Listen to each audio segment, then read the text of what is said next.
आदित्यासो भवन्तु नः विश्वे देवानो स्वस्तये वैश्वानरो वसुरग्निः स्वस्तये देवावन्तु भवः स्वस्तये स्वस्ति नो रुद्रः पात्वं हसः स्वस्ति वरुणा स्वस्ति पथ्ये रेवती स्वस्ति इन्द्रश्च अग्निश्च स्वस्ति नो अदिते पृथ्वी स्वस्ति पन्थामनुचरेम सूर्या चन्द्रमसा विव पुनर्ददाग्नदा जानता सङ्गमे महीम् स्वस्त्ययनन्तार्ष्यमरिष्टनेमिं महद्भूतं वाजसं देवतानाम् असुरग्नमिन्द्रसखं समत्सु बृहद्यशो नाममिवारुयेम संगयन् च स्वस्यात्रेयं मनसा च तार्क्ष्यं प्रयतवाणि शरणं प्रपद्ये स्वस्ति वाजेषु भवयन्नो अस्तु शुभं शुभम्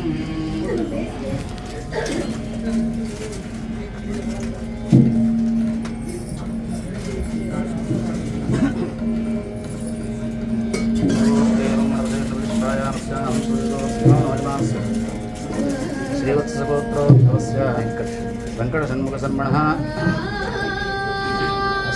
आश्लेषानक्षत्रजातस्य सकुटुम्बसभान्धवस्य धर्मपत्न्याः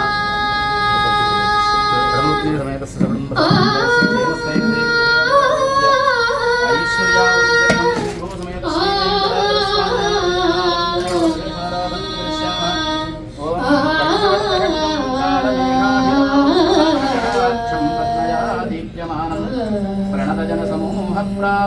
प्राप्य मन्ये शरणमुगतोऽहं प्राञ्जलिर्वेङ्कटेशं प्रणामं समर्पयामि प्रार्थनां समर्पयामि ओं श्री वेङ्कटेशाय नमः ओं शेषाद्रयाय नमः ओं वृषदृग्गोचराय नमः ओं विष्णवे नमः ओं सदञ्जनगिरीशाय नमः ओं वृषाद्रवते नमः ओं मेरुपुत्रगिरीशाय नमः ओं सरस्वामद्रेशे नमः ओं कुमाराकल्पसेव्याय नमः ओं वज्रद्विषयाय नमः ओं सुभद्ररासुकन्यस्तसेनावत्यवराय नमः ओं रामाय नमः ओं पद्मनाभाय नमः ओं सदा वायुस्तुताय नमः ओं त्यक्तवैकुण्ठलोकाय नमः ओं गिरिपुञ्जविहारिणे नमः ओं हरिचन्द्रगोत्रयन्तस्वामिने नमः ओं शङ्कराजन्यनेत्राब्जविषयाय नमः ओं सुप्रजत्राब्जाय नमः ओं कृष्णाय नमः ओं बुद्धिज्ञानपरिष्वत्तये नमः ओं वेङ्कटाय नमः ओं सनकादिमहायोगिपूजिताय नमः ओं देवजित्प्रमुखानन्ददैत्यसङ्घप्रणासने नमः ओं श्वेतद्वीपसंयुक्तपूजिताङ्घ्रीवाय नमः ओं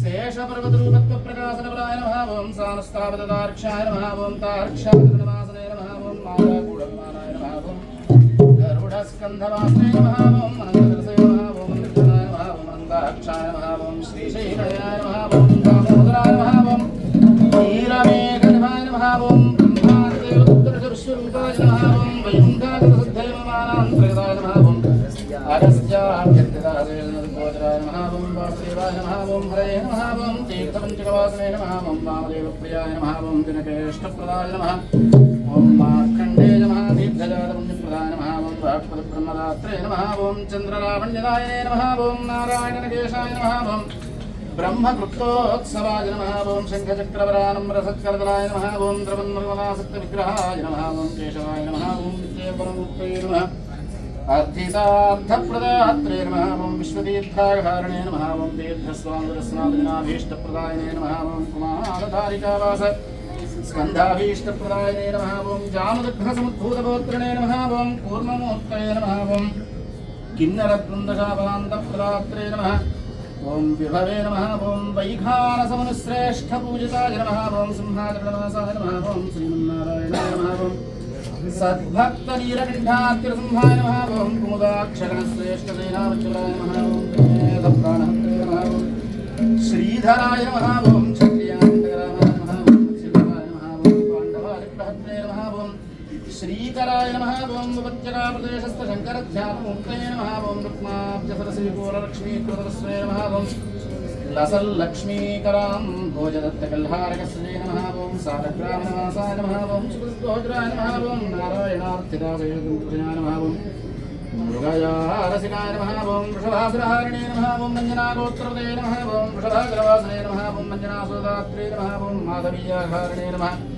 ओं प्रियम्बुप्रियभक्षाय नमः ओं श्वेतकोलराय नमः ओं नीलदेन्दुपयोधारासहितदेहोद्भवाय नमः ओं शङ्करप्रियमित्राय नमः चोडपुत्रप्रियाय नमः ओं सुधर्मणे श्रीधन्यप्रदात्रे नमः ओं मधुघात्रे नमः ओं कृष्णाख्य विप्रवेदान्तदेशकत्वप्रदायने नमः ओं वराहजननाथाय नमः ओं बलभद्राय नमः ओं त्रिविक्रमाय नमः ओं महते नमः ओं ऋषिकेशाय नमः ओं अच्युताय नमः ओं नीलात्रणयाय नमः ओं क्षीराब्धिनाथाय नमः ओं वैकुण्ठाचलवासने नमः ओं मुकुन्दाय नमः ओं अनन्ताय नमः ओं विरिञ्चाभ्यर्चितानीतसौम्यरूपाय नमः ओं सुवर्णमुखरी स्नातमनुजाभीष्टदाय नमः ओं हरायुध जगत्तीर्थसमस्तफलदाय नमः ओं गोविन्दाय नमः ओं श्रीनिवासाय नमः ओं श्रीवेङ्कटेशाय नमः ओं श्री नमः ओं धृत्ये नमः ओं पवित्रे नमः प्रमोदान्ये नमः ओं हरण्ये नमः ओं पौष्णे नमः ओं क्षौम्ये नमः ओं मह्ये नमः ओं श्रीभूमे श्रीवेङ्कटाचलस्वामिनः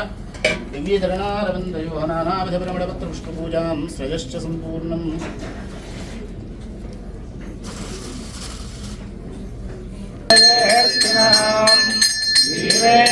श्रीवेङ्कटनिवासाय श्रीनिवासाय मङ्गलम् लक्ष्मी सविभ्रमालोकसुभ्रूतिभ्रमचक्षुषे चक्षुषे सर्वलोकानां वेङ्कटेशाय मङ्गलम् श्रीवेङ्कटाद्रिशृङ्गाग्रमङ्गलाभरणाङ्गये मङ्गलानां निवासाय श्रीनिवासाय मङ्गलम् सर्वावयवसौन्दर्यसम्पदा सर्वचेतसां सर्वासम्मोहनायातु वेङ्कटेशाय मङ्गलम् नित्याय निरवध्याय सत्यानन्दचिदात्मने सर्वान्तरात्मने श्रीमद्वेङ्कटेशाय मङ्गलम् स्वतः सर्वविदे सर्वशक्तये सर्वशेषिणे सुलभाय सुशीलाय वेङ्कटेशाय मङ्गलम् परस्मै ब्रह्मणे पूर्णकामाय परमात्मने प्रयुञ्जे परतत्त्वाय वेङ्कटेशाय मङ्गलम् अश्रान्तमात्मामनुपश्यताम् अतृप्त्यमृतरूपाय वेङ्कटेशाय मङ्गलम् राजस्वचरणौ पुंसां शरण्यत्वेन पाणिना उपयातिशते श्रीमद्वेङ्कटेशाय मङ्गलम् दयामृगतरङ्गिन्यास्तरङ्गैरिव शीतलैः अपाण्डैः सिञ्चते विश्वं वेङ्कटेशाय मङ्गलम् श्लालिताखिललोकायै रसस्दिव्यपदाम्बुजे राजहंसादिरूढायै राज्यलक्ष्मी च मङ्गलम् मङ्गलाशासनपरेर्मदाचार्यपुरोगमैः पुण्यतो यमास्वादयामि पुरतो न पुनर्भवाय आजन्मकृतपापानां प्रायश्चित्तं निर्विघ्नं सर्वव्याधिनिवारणं समस्तपापक्षेत्रं श्रीवासवासोदकं पावनं शुभं బాగున్నారమ్మా అలకండ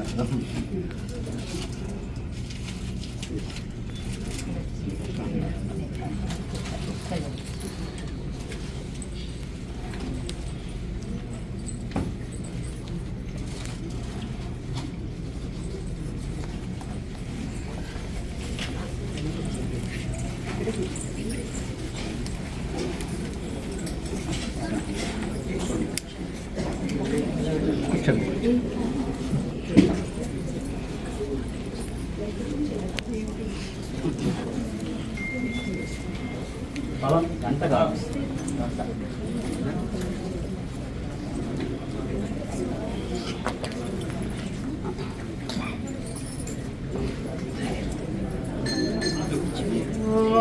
सद्योजातं प्रपद्यामि सद्योजाताय वै नमो नमः भवे भवे भवे भवस्वभां भवोद्भवाय नमः वासुदेवाय नमो ज्येष्ठाय नमः श्रेष्ठाय नमो रुद्राय नमः कालाय नमः करविरणाय नमो वरविरणाय नमो बलाय नमो बलप्रदाय नमः सर्वभूतगमनाय नमो मनोन्मनाय नमः अघोरेभ्यो घोरेभ्यो घोरघोरधरेभ्यः सर्वेभ्यः सर्वसर्वेभ्यो नमस्ते अस्तु रुद्ररूपेभ्यः तत्पुरुषाय विद्महे महादेवाय धीमहि तन्नो रुद्रः प्रचोदयात्।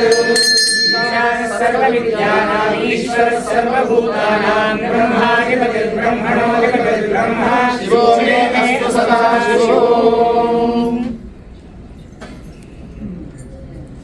यो वैतां ब्रह्मणो वेदामृतेनावृतां पुरीं तस्मै ब्रह्म च ब्रह्मा च कीर्तिं प्रजां ददुः भारतेयेनैवैनं प्रणयति ब्राह्मण आर्षेय उद्धरेत् ब्राह्मणो वै सर्वा देवताः सर्वमादेवैनं देवताभिरुद्धरति यावतीर्वैरेवतास्ताः सर्वा वेदविद्ब्राह्मणे वसन्ति।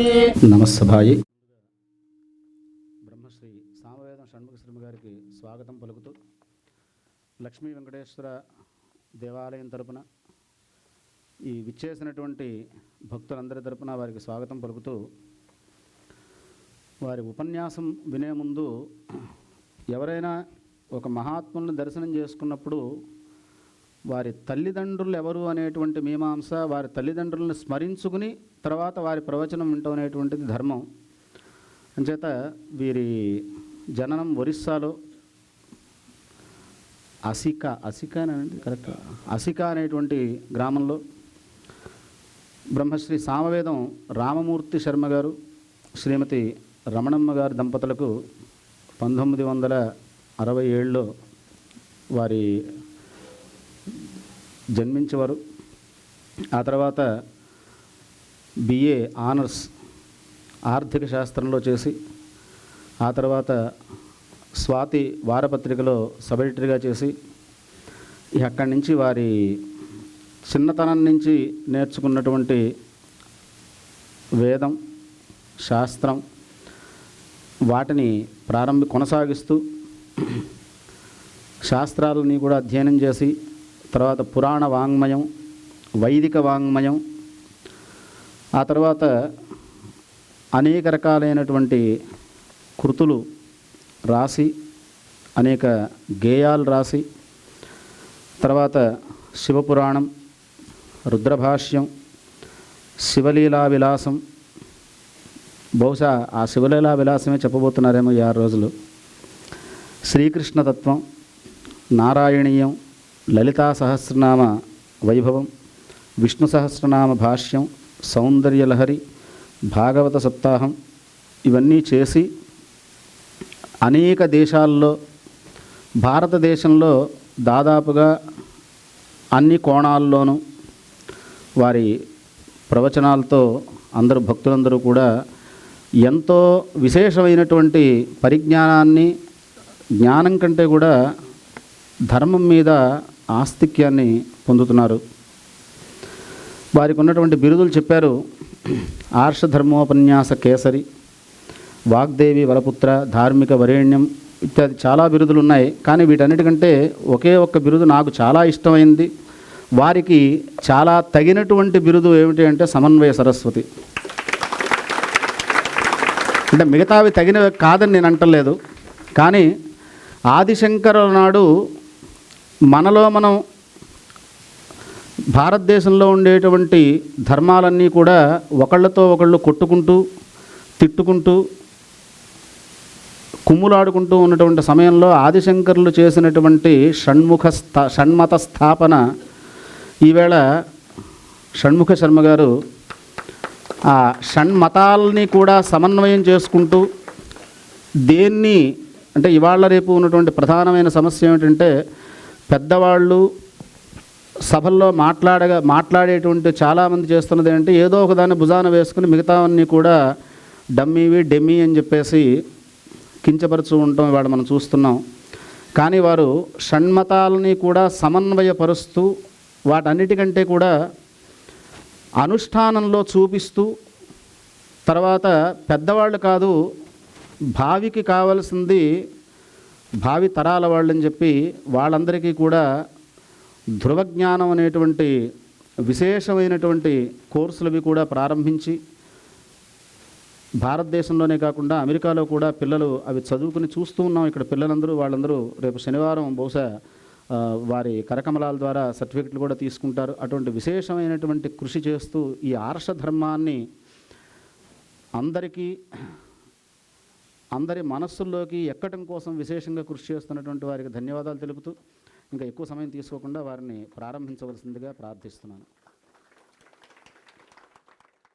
రాయతిమిరోపశాంతయే శాంతపావనమచింత్య వైభవం తం నరం వపుషి కుంజరం ముఖే మన్మహే కిమపి తుందిలం మహః శరణం కరవాణి శర్మదం తే చరణం వాణి చరాచరోపజీవ్యం కరుణామసృణైః కటాక్షపాతైః కురు మాం అంబ కృతార్థసార్థవాహం శారదా శారదాంభోజవదనా వదనాంబుజే సర్వదా సర్వదాస్మాకం సన్నిధిః సన్నిధిం క్రియాత్ విమలపటీ కమలకుటీ పుస్తక రుద్రాక్ష శస్తహస్తపుటీ కామాక్షి పక్ష్మలాక్షి కలిత విపంచి విభాసి వైరించి వాగర్థావివ సంపృక్తౌ వాగర్థ ప్రతిపత్తయే జగతః పితరౌ వందే పార్వతీ పరమేశ్వరౌ గురవే సర్వలోకానాం భిషజే భవరోగిణాం నిధయే సర్వవిద్యానాం దక్షిణామూర్తయే నమః. నారాయణ సమారంభాం వ్యాసశంకరమధ్యమాం అస్మదాచార్యపర్యంతాం వందే గురుపరంపరాం. నారాయణం నమస్కృత్య నరం చైవ నరోత్తమం దేవీం సరస్వతీం వ్యాసం తతో జయముదీరయేత్. యజ్ఞేశ అచ్యుత గోవింద మాధవ అనంత కేశవ కృష్ణ విష్ణో హృషీకేశ వాసుదేవ నమోస్తుతే. శ్రీవేంకటాచలాధీశం శ్రియాధ్యాసితవక్షసం సృచతే సృష్టచేతనమందారం శ్రీనివాసమహం భజే శ్రీనివాసమహం భజే. శ్రీశేషశైలసునికేతన దివ్యమూర్తే నారాయణాచ్యుత హరే నలినాయతాక్ష లీలాకటాక్ష పరిరక్షిత సర్వలోక శ్రీవేంకటేశ మమ దేహి కరావలంబం. శ్రీవేంకటేశ మమ దేహి కరావలంబం. శివ శివేతి శివేతి శివేతి వా భవ భవేతి భవేతి భవేతి వా హరా హరేతి హరేతి హరేతి వా భజ మనః శివమేవ నిరంతరం భజ మనః శివమేవ నిరంతరం. నమస్తే నమస్తే మహాదేవ శంభో నమస్తే నమస్తే దయాపూర్ణ సింధో నమస్తే నమస్తే ప్రపన్నాత్మబంధో నమస్తే నమస్తే నమస్తే మహేశ. యస్మాత్ సర్వం సముత్పన్నం చరాచరమిదం జగత్ ఇదం నమో నటేశాయ తస్మై కారుణ్యమూర్తయే. శివాయ గురవే నమః శివాయ గురవే నమః శివాయ గురవే నమః. శ్రీమాత్రే నమః శ్రీమాత్రే నమః శ్రీమాత్రే నమః. శ్రీ విష్ణురూపాయ నమః శివాయ శ్రీ విష్ణురూపాయ నమః శివాయ శ్రీ విష్ణురూపాయ నమః శివాయ. నమో మహద్భ్యో ఋషిభ్యో గురుభ్యో నమః. శ్రీ వెంకటేశాయ శ్రీనివాసాయ గోవిందాయ నమో నమః. ఆలయంలో వెలసి అనుగ్రహిస్తున్న శ్రీ లక్ష్మీ వెంకటేశ్వర స్వామి పాదపద్మాలకు నమస్కరిస్తూ ఈ స్వామి సన్నిధిలో మళ్ళీ ఒక భవ్యమైన విషయం గురించి ప్రసంగించే భాగ్యం లభించింది. సియాటిల్కి నేను రావడం ఇది 5వసారి. మొట్టమొదట వచ్చినప్పుడు ఆదిత్య ఉదయం ఒక చోట చెప్పుకున్నాం. తర్వాత నుంచి ఈ ప్రాంతంలోనే వరుసగా మన ప్రవచనాలు చేసుకుంటూ ఆదిశంకర విరచిత గోవిందం పరమానందం అనే అంశాన్ని తెలుసుకుని కృష్ణతత్వాన్ని ప్రస్తావన చేసుకున్నాం. అటుపై అంతకుంటే ముందు దేవీ భాగవతి ఇక్కడ చెప్పుకోవడం జరిగింది. అదేవిధంగా సుందరకాండ చెప్పుకున్నాం, శ్రీమన్నారాయణీయం 4 అంశాలు ఇక్కడ చెప్పుకున్నాం. ఇప్పుడు శివలీల అనే ఒక అంశాన్ని ప్రస్తావించుకోబోతున్నాం. ఈ శీర్షికను సూచించినటువంటి దీక్షితులు గారికి ముఖ్యంగా నమస్కరిస్తూ, ఈ ఆలయం పట్ల నాకు ప్రత్యేకమైన అభిమానం ఉండడానికి కారణం ఏంటంటే ఇక్కడ భక్తి శక్తి రెండూ కలిసి ఉన్నాయి. భక్తులు భక్తి అంతా ప్రోధి చేస్తే దాన్ని శక్తిగా మార్చినట్టు గొప్ప వ్యక్తి శ్రీ దీక్షితులు గారు. వారు విద్వజ్జనులు, నిగమాగమ తత్వవేత్తలు, దానికి తోడు అనుష్ఠాన పరులు. అటువంటి తపశ్శక్తితో వారు ఇక్కడ నిత్యం చేసేటువంటి అర్చనాధికాల వల్ల, చేస్తున్న జ్ఞాన ప్రచారం వల్ల, బోధ వల్ల కూడా ఇక్కడ శక్తి కేంద్రీకృతమైనది. ఇలాంటి చోట ప్రసంగించుకోవడం ఒక మంచి అవకాశం. అయితే ఇక్కడ శివలీల గురించి చెప్పుకోవాలంటే, శివలీల నిజానికి మనం అనుకున్న 4 పూటలు అవుతుందా? మహానుభావుడు పుష్పదంతుల వారు ఒక మాట అంటారు, అసితగిరి సమం స్యాత్ కజ్జలం సింధుపాత్రే సురతరువర శాఖ లేఖినీ పత్రముర్వి లిఖతి యది గృహీత్వా శారదా సర్వకాలం తదపి తవ గుణానాం ఈశ పారం నయాతి అని చెప్పారు. ఇక్కడ అంటే శివుని గురించి చెప్పాలంటే చెప్పే శక్తి సరస్వతి ఇస్తేనే ఎవరికి వస్తుంది కనుక అది సరస్వతి మాత్రం చెప్పాలనుకుందిట శివుని గురించి. అయితే ఆవిడ దగ్గర బోల్డంత జ్ఞానం ఉంది కనుక అవి రాయాలి అంటే శివుని గురించి ఆవిడ కొన్ని సరుకులు సిద్ధం చేసుకుంది. ముఖ్యంగా సిరా కావాలి. సిరా అంటే తెలుసు కదా మీ అందరికీ, ఇంక్, కలం కావాలి. దానికోసం ఏం చేసిందంటే ఒక కాటుక కొండని సముద్రంలో కలిపిందిట. దానితో మొత్తం సముద్రం అంతా సిరా అయ్యింది. రాస్తున్నప్పుడు అరిగిపోకూడదు, తరిగిపోకూడదు, అలాంటి కలం కావాలి. అందుకు కల్పవృక్ష కొమ్మని కలంగా తీసుకున్నది. ఇక్కడ రాయడానికి పత్రం ఏమిటంటే విశాల విశ్వం పృథ్వీనంతటి పత్రంగా తీసుకుందిట. అలా రాస్తూనే ఉంటుంది కానీ సంపూర్ణంగా నీ గురించి చెప్పలేదు శివ అన్నారు. అటువంటి శివతత్వం సాక్షాత్ సరస్వతీదేవి చెప్పదలుచుకున్న చెప్పలేని అనంతమైనది శివతత్వం. అలాంటి దాన్ని మనం కొంతైనా తెలుసుకుని ధన్యులు మోదాం. ఎందుకంటే గంగాజలం అంతా తాగలేకపోయినా తాగినంత చాలు మనకి ఇక్కడ. అలాగే శివతత్వం కూడా అంత అపారమైనటువంటిది, అగాధమైనటువంటిది. ఇక శివలీల అనగానే ఎక్కడి నుంచి ప్రారంభించాలని పెద్ద సమస్య. వేదం నుంచా, ఉపనిషత్తుల నుంచా, పురాణాల్లోంచా, ఆగమాల్లోంచా, కావ్యాల్లోంచా, భక్తుల గాథల్లోంచా, ఇంత విస్తారం ఉంటుంది.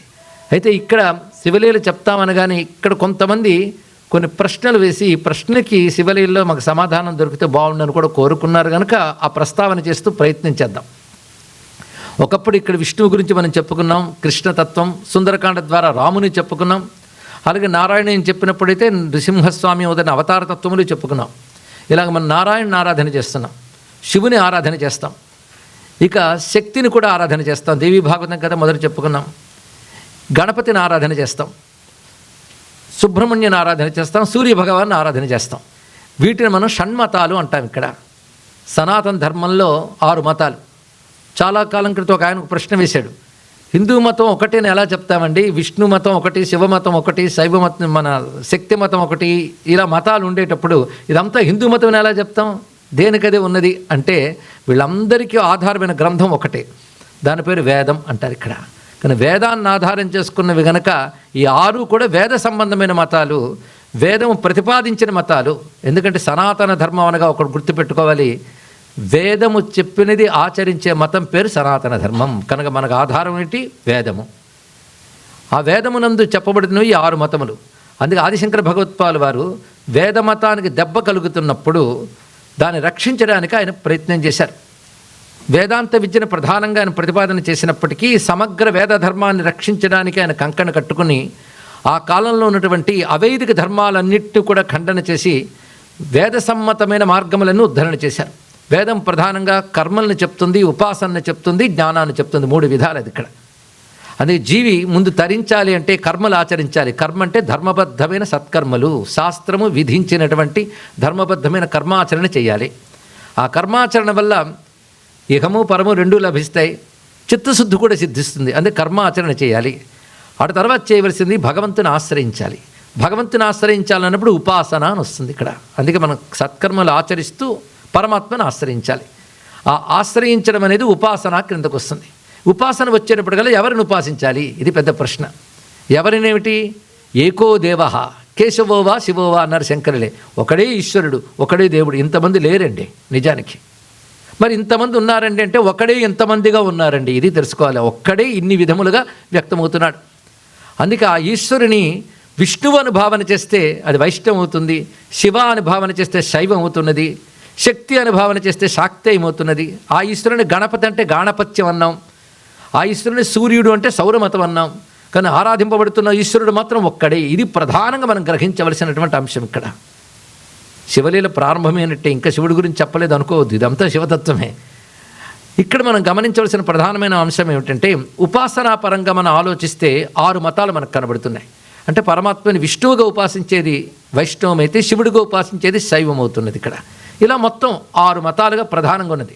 అది ఇవన్నీ వేద సమ్మతమైనవి గనక వీటిని ఆదిశంకరులు మరింత పుష్టి చేశారు. ఎందుకంటే అప్పుడు ఉన్నటువంటి అవైదిక సిద్ధాంతాల వల్ల, కొన్ని నాస్తిక సిద్ధాంతాల వల్ల, 72 దుర్మతాల వల్ల సనాతన ధర్మం క్షోభలో పడినప్పుడు ఆదిశంకరులు వచ్చి అవైదికత్వాన్ని ముందు తొలగించి వేద సమ్మతమైన 6 మతాలను ఉద్ధరణ చేశారండి. అందుకే ఆయనకు షణ్మత ప్రతిష్టాపనాచార్య అని బిరుదు కూడా ఉన్నది ఇక్కడ. ఇందులో ఆయన వైష్ణవాన్ని, శైవాన్ని అన్నింటినీ ఆదరించారు ఇక్కడ ప్రధానంగా.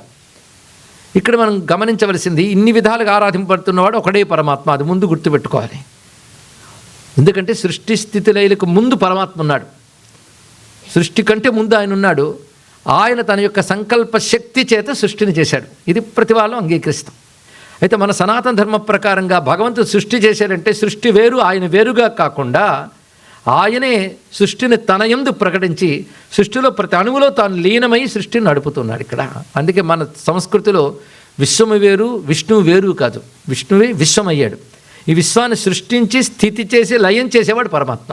కానీ సృష్టి స్థితి లయలు చేస్తూ వీటికి అతీతంగా ఉంటాడు భగవంతుడు. కానీ సృష్టి స్థితి లయలు ప్రపంచానికి కానీ పరమాత్మకి కావు కదా. ఇది మనం తెలుసుకుంటే ఒకే పరమాత్మ సృష్టి స్థితి లయ అని 3 చేస్తున్నప్పుడు 3 పేర్లతో చెప్పబడుతున్నాడు. అదే మనం బ్రహ్మ, విష్ణు, రుద్ర అంటాం. ముగ్గురుగా ఉన్నవాడు ఒక్కడే. ఇది ప్రతి గ్రంథంలో మనకు మొట్టమొదటి కనబడే అంశం ఇదేనండి. ఏ పురాణం మీరు చదవండి, ఏది చదవండి, ఇదే కనబడుతుంది. అంతెందుకు మనం భాగవతం చెప్పుకున్నప్పుడు పద్యం చెప్పుకున్నాం, మళ్ళీ స్మరిస్తే తప్పు లేదు.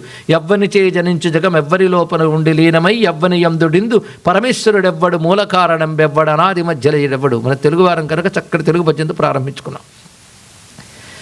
ఎవరు సృష్టి చేస్తున్నారో, ఎవరు స్థితి చేస్తున్నారో, ఎవరు లయం చేస్తున్నారో ఆ ఈశ్వరునే శరణంబు వేడదని అన్నాడు ఇక్కడ. అంటే సృష్టి స్థితి లయలు చేస్తున్న ఒక్కడినే శరణు వేడాడు గజేంద్రుడు. అందులో ముగ్గురులో ఒక్కడిని ఆయన ఆశ్రయించలేదు. ముగ్గురు ఒక్కడే అని పరమాత్మను ఆశ్రయించాలి. ఈ విషయం తెలుసుకోవాలి ఇక్కడ.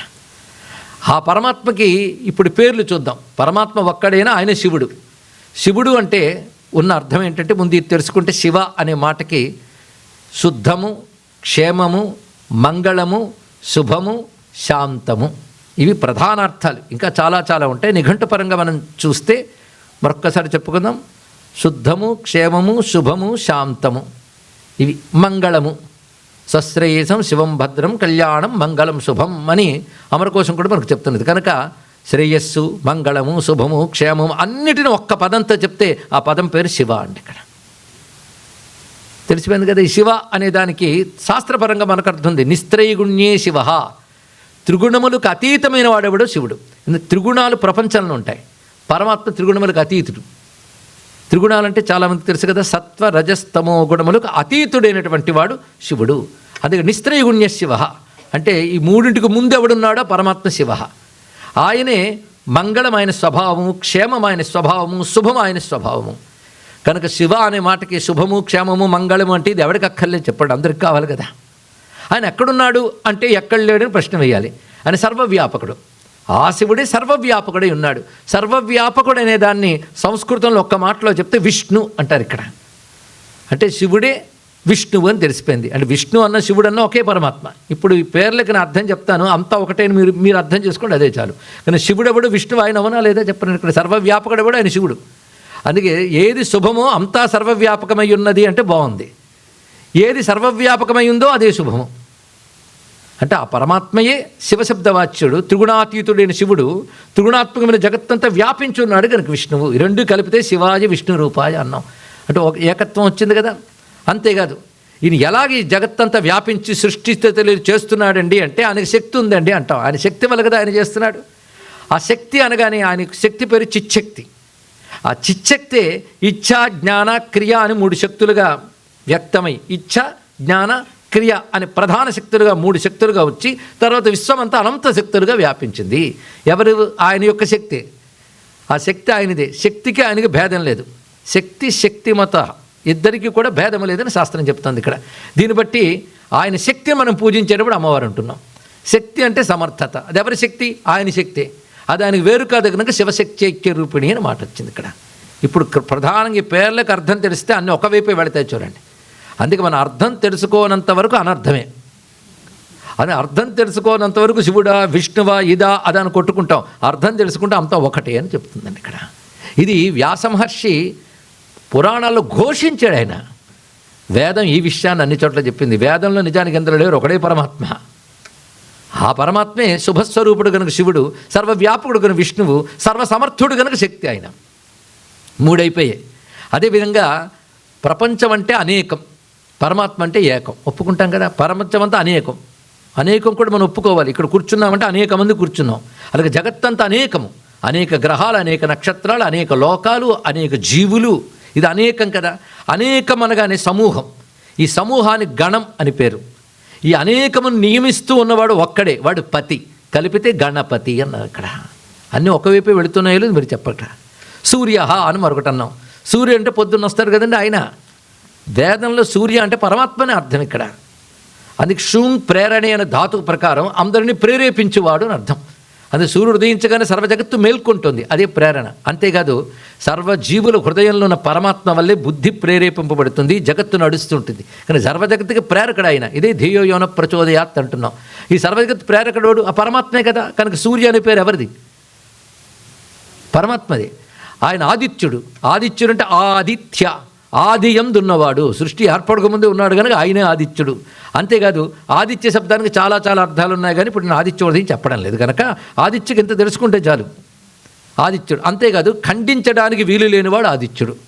అచ్ఛేద్యోయం అదాహ్యోయం.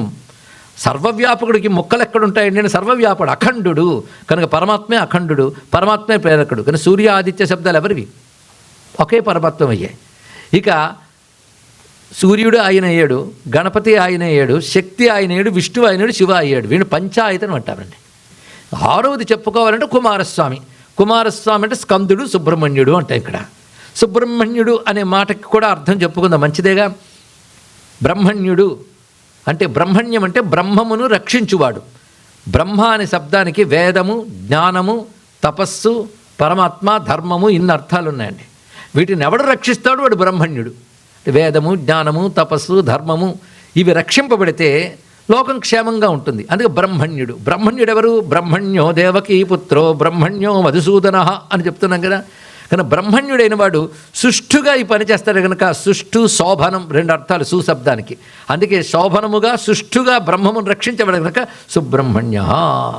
ఇవంతా ఒకవైపు వెళ్ళేయాలి చూడండి ఇక్కడ. కనుక అర్థం తెలుసుకోకుండా పదాలు వాడుతున్నంతకాలం మతం, అర్థం తెలుసుకుంటే తత్వం. అది తెలుసుకుంటే చాలు ఇక్కడ. కనుక మనం నామాలు అనడం నుంచి ఆలోచించడం దాకా వెళ్ళాలి. అంటే ఉచ్చారణ, ఆలోచిస్తే విచారణ, గుర్తుపెట్టుకుంటే స్మరణ. అందుకు నామం మనం ఉచ్చరిస్తూ, విచారిస్తూ, స్మరిస్తూ ఉంటే ఇవన్నీ ఒకటివే కదండి. కానీ ఒకడిని ఇన్ని రూపాలుగా ఆరాధిస్తున్నాం. ఇవి మనకు బోధించడానికి వ్యాసుడు ఎంత విషయం చూపించారంటే పురాణాలన్నింటిలో కూడా విష్ణు సహస్రనామాలు చెప్తున్నాడు, శివనామాలు అందులో పెట్టాడు. శివసహస్రనామాలు చెప్తున్నాడు, విష్ణునామాలు ఉంటాయి. మీరు అమ్మవారి సహస్రం చేస్తే ఆ 2 నామాలు ఇందులోనూ ఉంటాయి. ఇక్కడ వైష్ణవి, శివ, రుద్రాణి, శాంకరి ఇందులో కనబడతాయి. అంటే శివశబ్దం విష్ణు సహస్రాలు ఎన్ని మార్లు వస్తుందో, శంభు శబ్దం వస్తుంది, రుద్ర శబ్దం వస్తుంది. అంటే అంతా ఒకే పరమాత్మని జ్ఞానం తెలుసుకోండి. అయినా మీరు ఆ పరమాత్మని విష్ణువుగా ఉంటే ఆయనే సర్వస్వం, శివుడిగా ఉంటే ఆయనే సర్వస్వం. అయితే ఇందులో పూర్వ జీవ లక్షణాలను అనుసరించి గత జన్మల నుంచి వచ్చిన సంస్కారాలు బట్టి ఒక్కొక్కరికి ఒక్కొక్క దాని యందు ప్రీతి కలుగుతుంది. ప్రీతి మంచిదే. ఆ ప్రీతితో ఇదే సర్వస్వం అనిపిస్తుంది. అందుకే వారికి ఆ ప్రీతి నిలబెట్టి వాళ్ళని తరింపజేయడం కోసం విష్ణు పురాణాలు, శివ పురాణాలు, శక్తి పురాణాలు అన్నీ ఒక్కడే రాశాడు. ఎవరైనా? వ్యాసదేవుడు. ఆయన మర్చిపోకూడదు. ఇప్పుడు రాబోతున్నది ఆయన పూర్ణిమ, వ్యాస పూర్ణిమ. మహానుభావుడు ఆయన ఒక్కడే రాశాడు.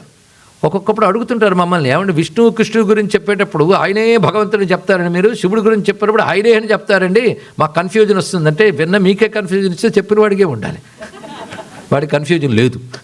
ఎందుకంటే వ్యాసుని అధ్యయనం చేశారు కనుక, శంకరులు కాళ్ళు పట్టుకున్నాం కనుక మాకు కన్ఫ్యూజన్ ఉండదు. ఎందుకంటే ఒకే పరతత్వం అది. ఆ పరతత్వాన్ని భిన్న రూపాల్లో మనం ఉపాసన చేస్తున్నాం. కానీ ఏది చూసినా అదేనండి ఇక్కడ. ఎందుకంటే బంగారంతో మీరు నగ చేసినా, ఉంగరం చేసినా, ఏది ముట్టుకున్నా బంగారమే ముట్టుకున్నారు. కేవలం నామరూప భేదాలే తప్ప తత్వం ఒక్కటే కదా. కానీ ఈ తత్వజ్ఞానంతో ఉపాసన చేయాలి.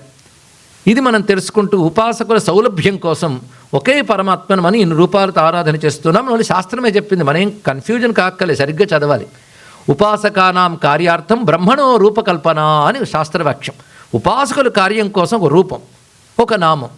ఒక నామమేనా అంటే అన్ని నామాలు ఆయనవేనే గుర్తుపెట్టుకోవాలి. అందుకే విష్ణువు మనకు ముఖ్యనామమేనా? విష్ణు శాస్త్రం అంతా ఎన్ని నామాలు ఉన్నాయండి? శివశాస్త్రాలు ఎన్ని కనబడతాయి?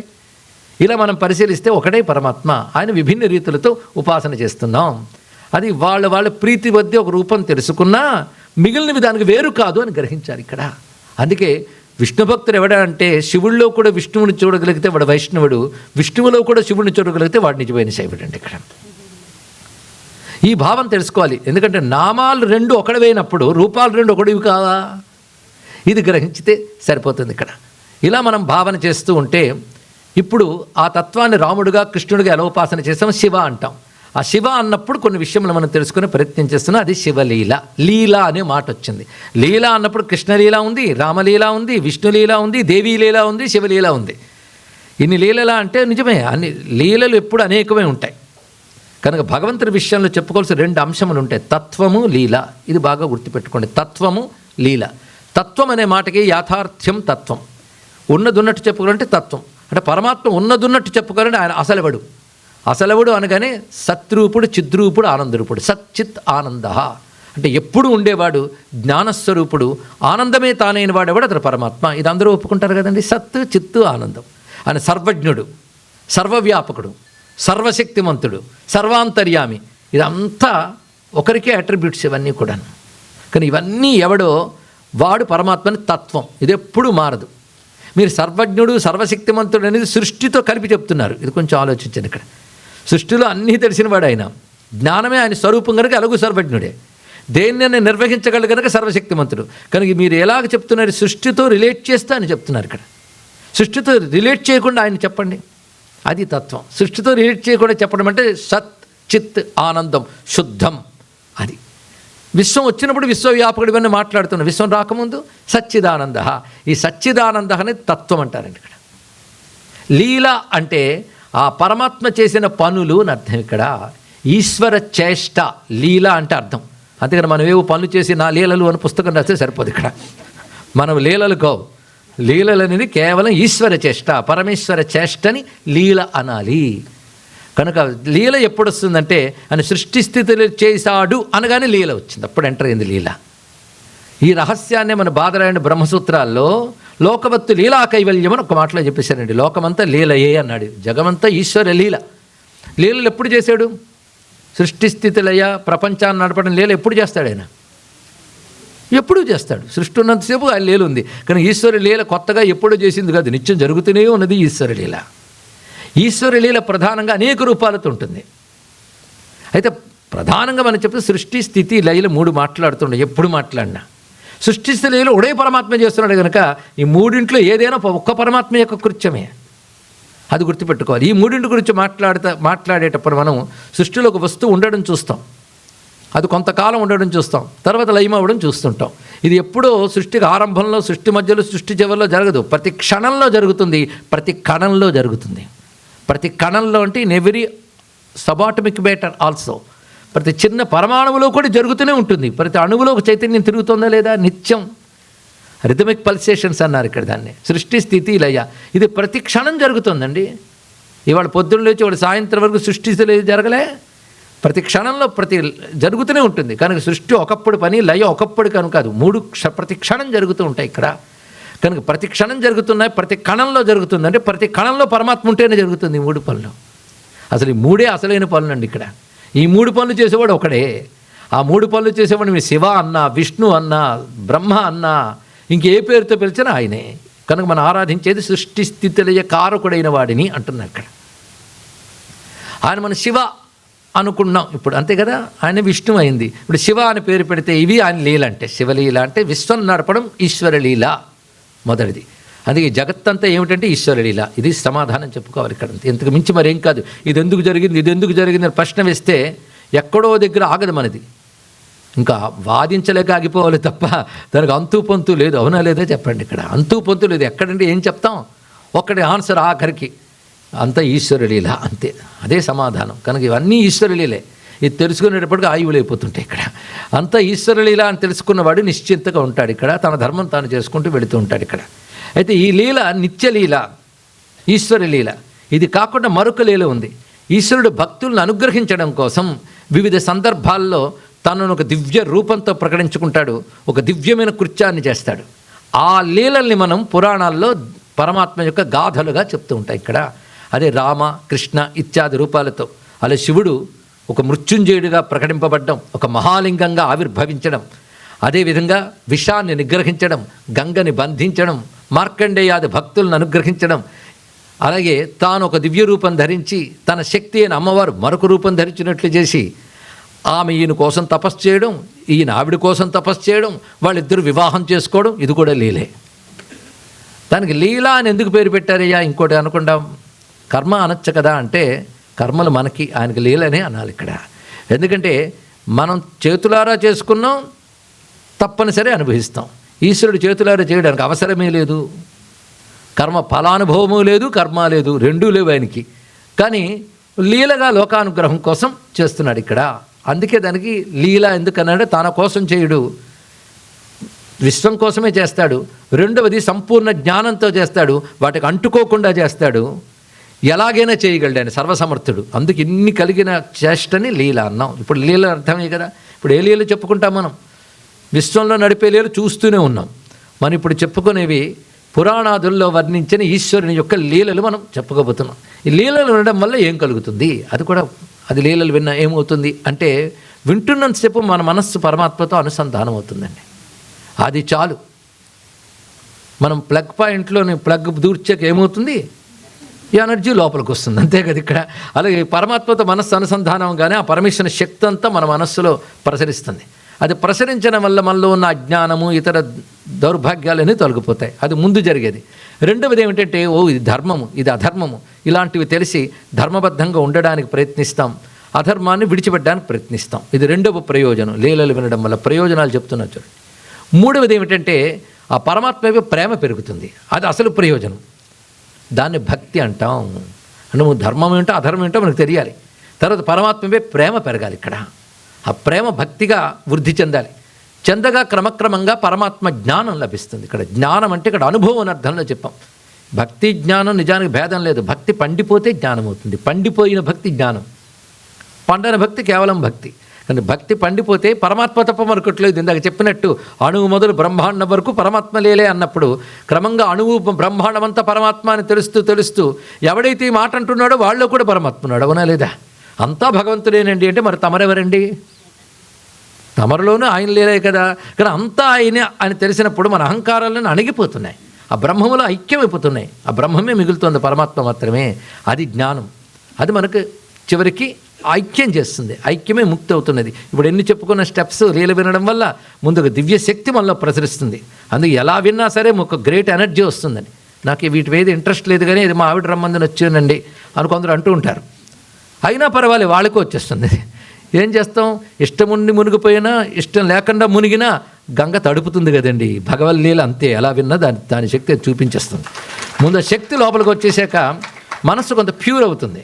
మనసు ప్యూర్ అయితే అప్పుడు ధర్మం మీద ఆసక్తి కలుగుతుంది. ఆ ధర్మం వల్ల క్రమంగా భక్తి కలుగుతుంది. ఆ భక్తి క్రమంగా నిలబడితే అది ముక్తికి రూపమైన జ్ఞానం అయిపోతుంది. కనుక లీల వినడం వల్ల ఇన్ని ప్రయోజనాలు. అందుకు భగవద్లీలలు ఎప్పుడూ వింటూ ఉండాలి. ఎప్పుడు వాటిని మననం చేసుకుంటాలి. ఒకసారి వింటే ఇంకోసారి మననం చేసుకుంటాం శ్రవణం తర్వాత. అది భగవల్లీల శ్రవణానికి, భగవల్లీల మననానికి ఇంత శక్తి ఉన్నది కనుకనే మనం ఈశ్వర లీలల్ని చెప్పుకుంటున్నాం. శివలీల అయితే తత్వం ఒకటి చెప్పుకున్నాం. తత్వం అంటే సచ్చిత్ ఆనందమైన శుద్ధమైన బ్రహ్మతత్వం. ప్రపంచంతో లింక్ లేకుండా భగవంతుని చెప్పేది తత్వం. ప్రపంచంతో కలిపి చెప్తే లీల. ఈ రెండు గ్రహిస్తే చాలు. ఇక్కడ మనం రెండూ కావాలి, ఎందుకంటే మనం ప్రపంచంలో ఉన్నాం కనుక లీలని వింటూ వింటూ తత్వంలోకి వెళ్ళిపోవాలి. లీలను చూస్తూ ఉన్న తత్వం స్ఫురిస్తూ ఉండాలండి ఇక్కడ. అంతేకాదు ఈశ్వర లీలల్లో తత్వం కనబడుతుంది. అంతేకాదు చేష్టలో లీలకు ఒక అర్థం చెప్పారు. ఏ పనిలో తత్వం కనబడుతుందో దాన్ని లీల అనాలి అన్నారు ఇక్కడ. కానీ ఈశ్వరుడు చేసే ప్రతి పనిలో ఆయన తత్వం కనబడుతుంది, ఆయన అసలు స్వరూపం కనబడుతుంటుంది ఇక్కడ. అలా మనం పరమాత్మకు సంబంధించి లీలలు చెప్పుకోబోతున్నాం ఇక్కడ. ఈశ్వర లీల అన్నాను, మళ్ళీ శివలీల అన్నాను. ఈశ్వరుడు అంటే ఎవరు? మళ్ళీ శివుడా విష్ణువా? మళ్ళీ ఇదే ప్రశ్న. ఇప్పుడు ఇంకా డౌట్ ఉండదులేండి. ఈశ్వరునే శరణంబు వేడిదని అన్నాడు ఎవరైనా, గజేంద్రుడు. అది విష్ణువుదేగా. మరి ఈశ్వర శబ్దం శివుడికి ఉంది కదా, మహేశ్వరుడు ఇత్యాది పేర్లు. అంటే ఇప్పుడు మనకు ఈశ్వరుడు అంటే సృష్టి స్థితిలయ కారకుడిని ఈశ్వరుడు అంటారు. కలిపి చెప్పుకోవాలి ఇక్కడ. సృష్టి స్థితిలో అతీతమైనప్పుడు పరమాత్మ అంటారు. కానీ పరమాత్మ పరమేశ్వరుడిని ఎప్పుడు వాడాలి? సృష్టి స్థితిలో అతీతంగా మాట్లాడినప్పుడు పరమాత్మని పరబ్రహ్మని మాటలు అప్పుడు వస్తాయి. పరబ్రహ్మ, ఆ పరబ్రహ్మమే ఈశ్వరుడు, సృష్టిలయ కారకుడు కనుక ఈశ్వరుడు. ఇందులో మనం ఈశ్వర అంటే శివుడు ఎక్కువ మనకు గుర్తొస్తుంటాడు, అది అలవాటు మీద. కానీ ఈశ్వరుడు అనేది మూడు చేసేవాడు పరమాత్మ. నేను ఇప్పుడు ఆ పరమాత్మను మనం శివుడిగా చెప్పుకోబోతున్నాం. ఆ పరమాత్మ అన్నిటికంటే గొప్పవాడు కనుక ఆయన మీరు విష్ణువు అని చెప్పాడు, విష్ణువు అన్నిటికంటే గొప్పవాడు అనిపిస్తాడు. ఆయన శివుడు అని చెప్తే ఆయన అన్నిటికంటే గొప్పవాడు పరమాత్మ కనుక శివుడే గొప్పవాడు అనిపిస్తాడు. అనిపించడానికి కారణం శివుడే అన్నిటికంటే గొప్ప, విష్ణువు అన్నిటికంటే గొప్ప అని కాదు. అన్నిటికంటే గొప్పవాడిని మనం విష్ణువని శివుడిని అంటున్నాం కనుక రెండు మనకి అక్కడ చదివినప్పుడు అది, ఇక్కడ చదివినప్పుడు ఇది కనబడుతుంది. అయితే గ్రంథాల్లో మహానుభావుడు వ్యాసుడు ఏం చేశాడంటే విష్ణు పారమ్య గ్రంథాలు, శివపారమ్య గ్రంథాలు, శక్తి పారమ్య గ్రంథాలు అని రాశాడంటే ఇక్కడ. విష్ణు పారమ్యం అంటే విష్ణువే పరదైవము, పరతత్వం అని చెప్పేది విష్ణు పారమ్యం. శివుడే పరదైవం అని చెప్పేవి శివపారమ్యం అని చెప్పబడుతుంటాయి ఇక్కడ. ఇందులో ఏది గొప్పది అంటే గ్రహించవలసింది మునిపే చెప్పినట్టు ఉపాసకానాం కార్యార్థం. మీరు ఏ దేవతను ప్రధానంగా ఉపాసన చేస్తున్నారో అంటే పరమాత్మను ఏ దేవతా రూపంతో ఉపాసన చేస్తున్నారో దాని యందు మీకు మరింత శ్రద్ధ కలిగించడం కోసం గ్రంథం ఏర్పడింది. అందుకే విష్ణు పారమ్య గ్రంథాల్లో శివుడు గొప్పతనం వెతికే ప్రయత్నం చేస్తే కొంచెం తగ్గినట్టు కనబడతాడు. అందుకే భాగవతం చదివారనుకోండి శివుడు కొంచెం తక్కువగా అనిపిస్తుంది. కానీ అదే భాగవతంలో మా ముగ్గురు మధ్య భేదం లేదని మాత్రం మళ్ళీ చెప్తాడు. దక్షయజ్ఞం మొదలైన ఘట్టాల దగ్గర చెప్తూనే ఉంటాడు. అంతేకాదు శివుడు విషాన్ని నిగ్రహించే లీలను భాగవతం వర్ణించేటప్పుడు దేవతలు వెళ్ళి శివుని స్తోత్రం చేస్తారు. అక్కడ శివతత్వ ప్రతిపాదన భాగవతంలో ఉంది. అక్కడ శివుడు పరమాత్మగా ఎంత అద్భుతంగా చూపిస్తాడో చదువుకోవాలి.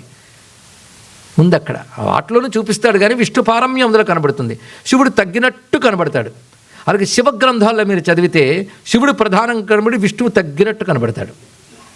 శక్తి ప్రాధాన్యం వచ్చినప్పుడు వీళ్ళందరూ తగ్గిపోయినట్టు కనబడతారు ఇక్కడ.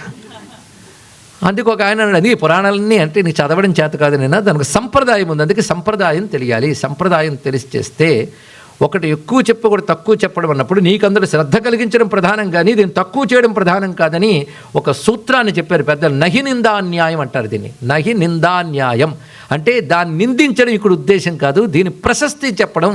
అందుకే క్వచిత్ బ్రహ్మ క్వచిత్ విష్ణు క్వచిత్ రుద్ర ప్రశస్తతే అన్నారు ఇక్కడ. ఒకచోట బ్రహ్మను ఒకచోట విష్ణువుని రుద్రుని ప్రశస్తి చేస్తూ ఉంటారు అంతే అని. అంతేగా త్రిధాభిన్నాస్మ్యహం లోకే అనే మాట మనకి పురాణాల్లో అన్నింటిలో కనబడుతుంది. ఒక్క నేను మూడుగా అయ్యాను అని అటు విష్ణువు చెప్తాడు, శివుడు అదే చెప్తాడు. ఇవి మనం స్పష్టంగా తెలుసుకున్నవి.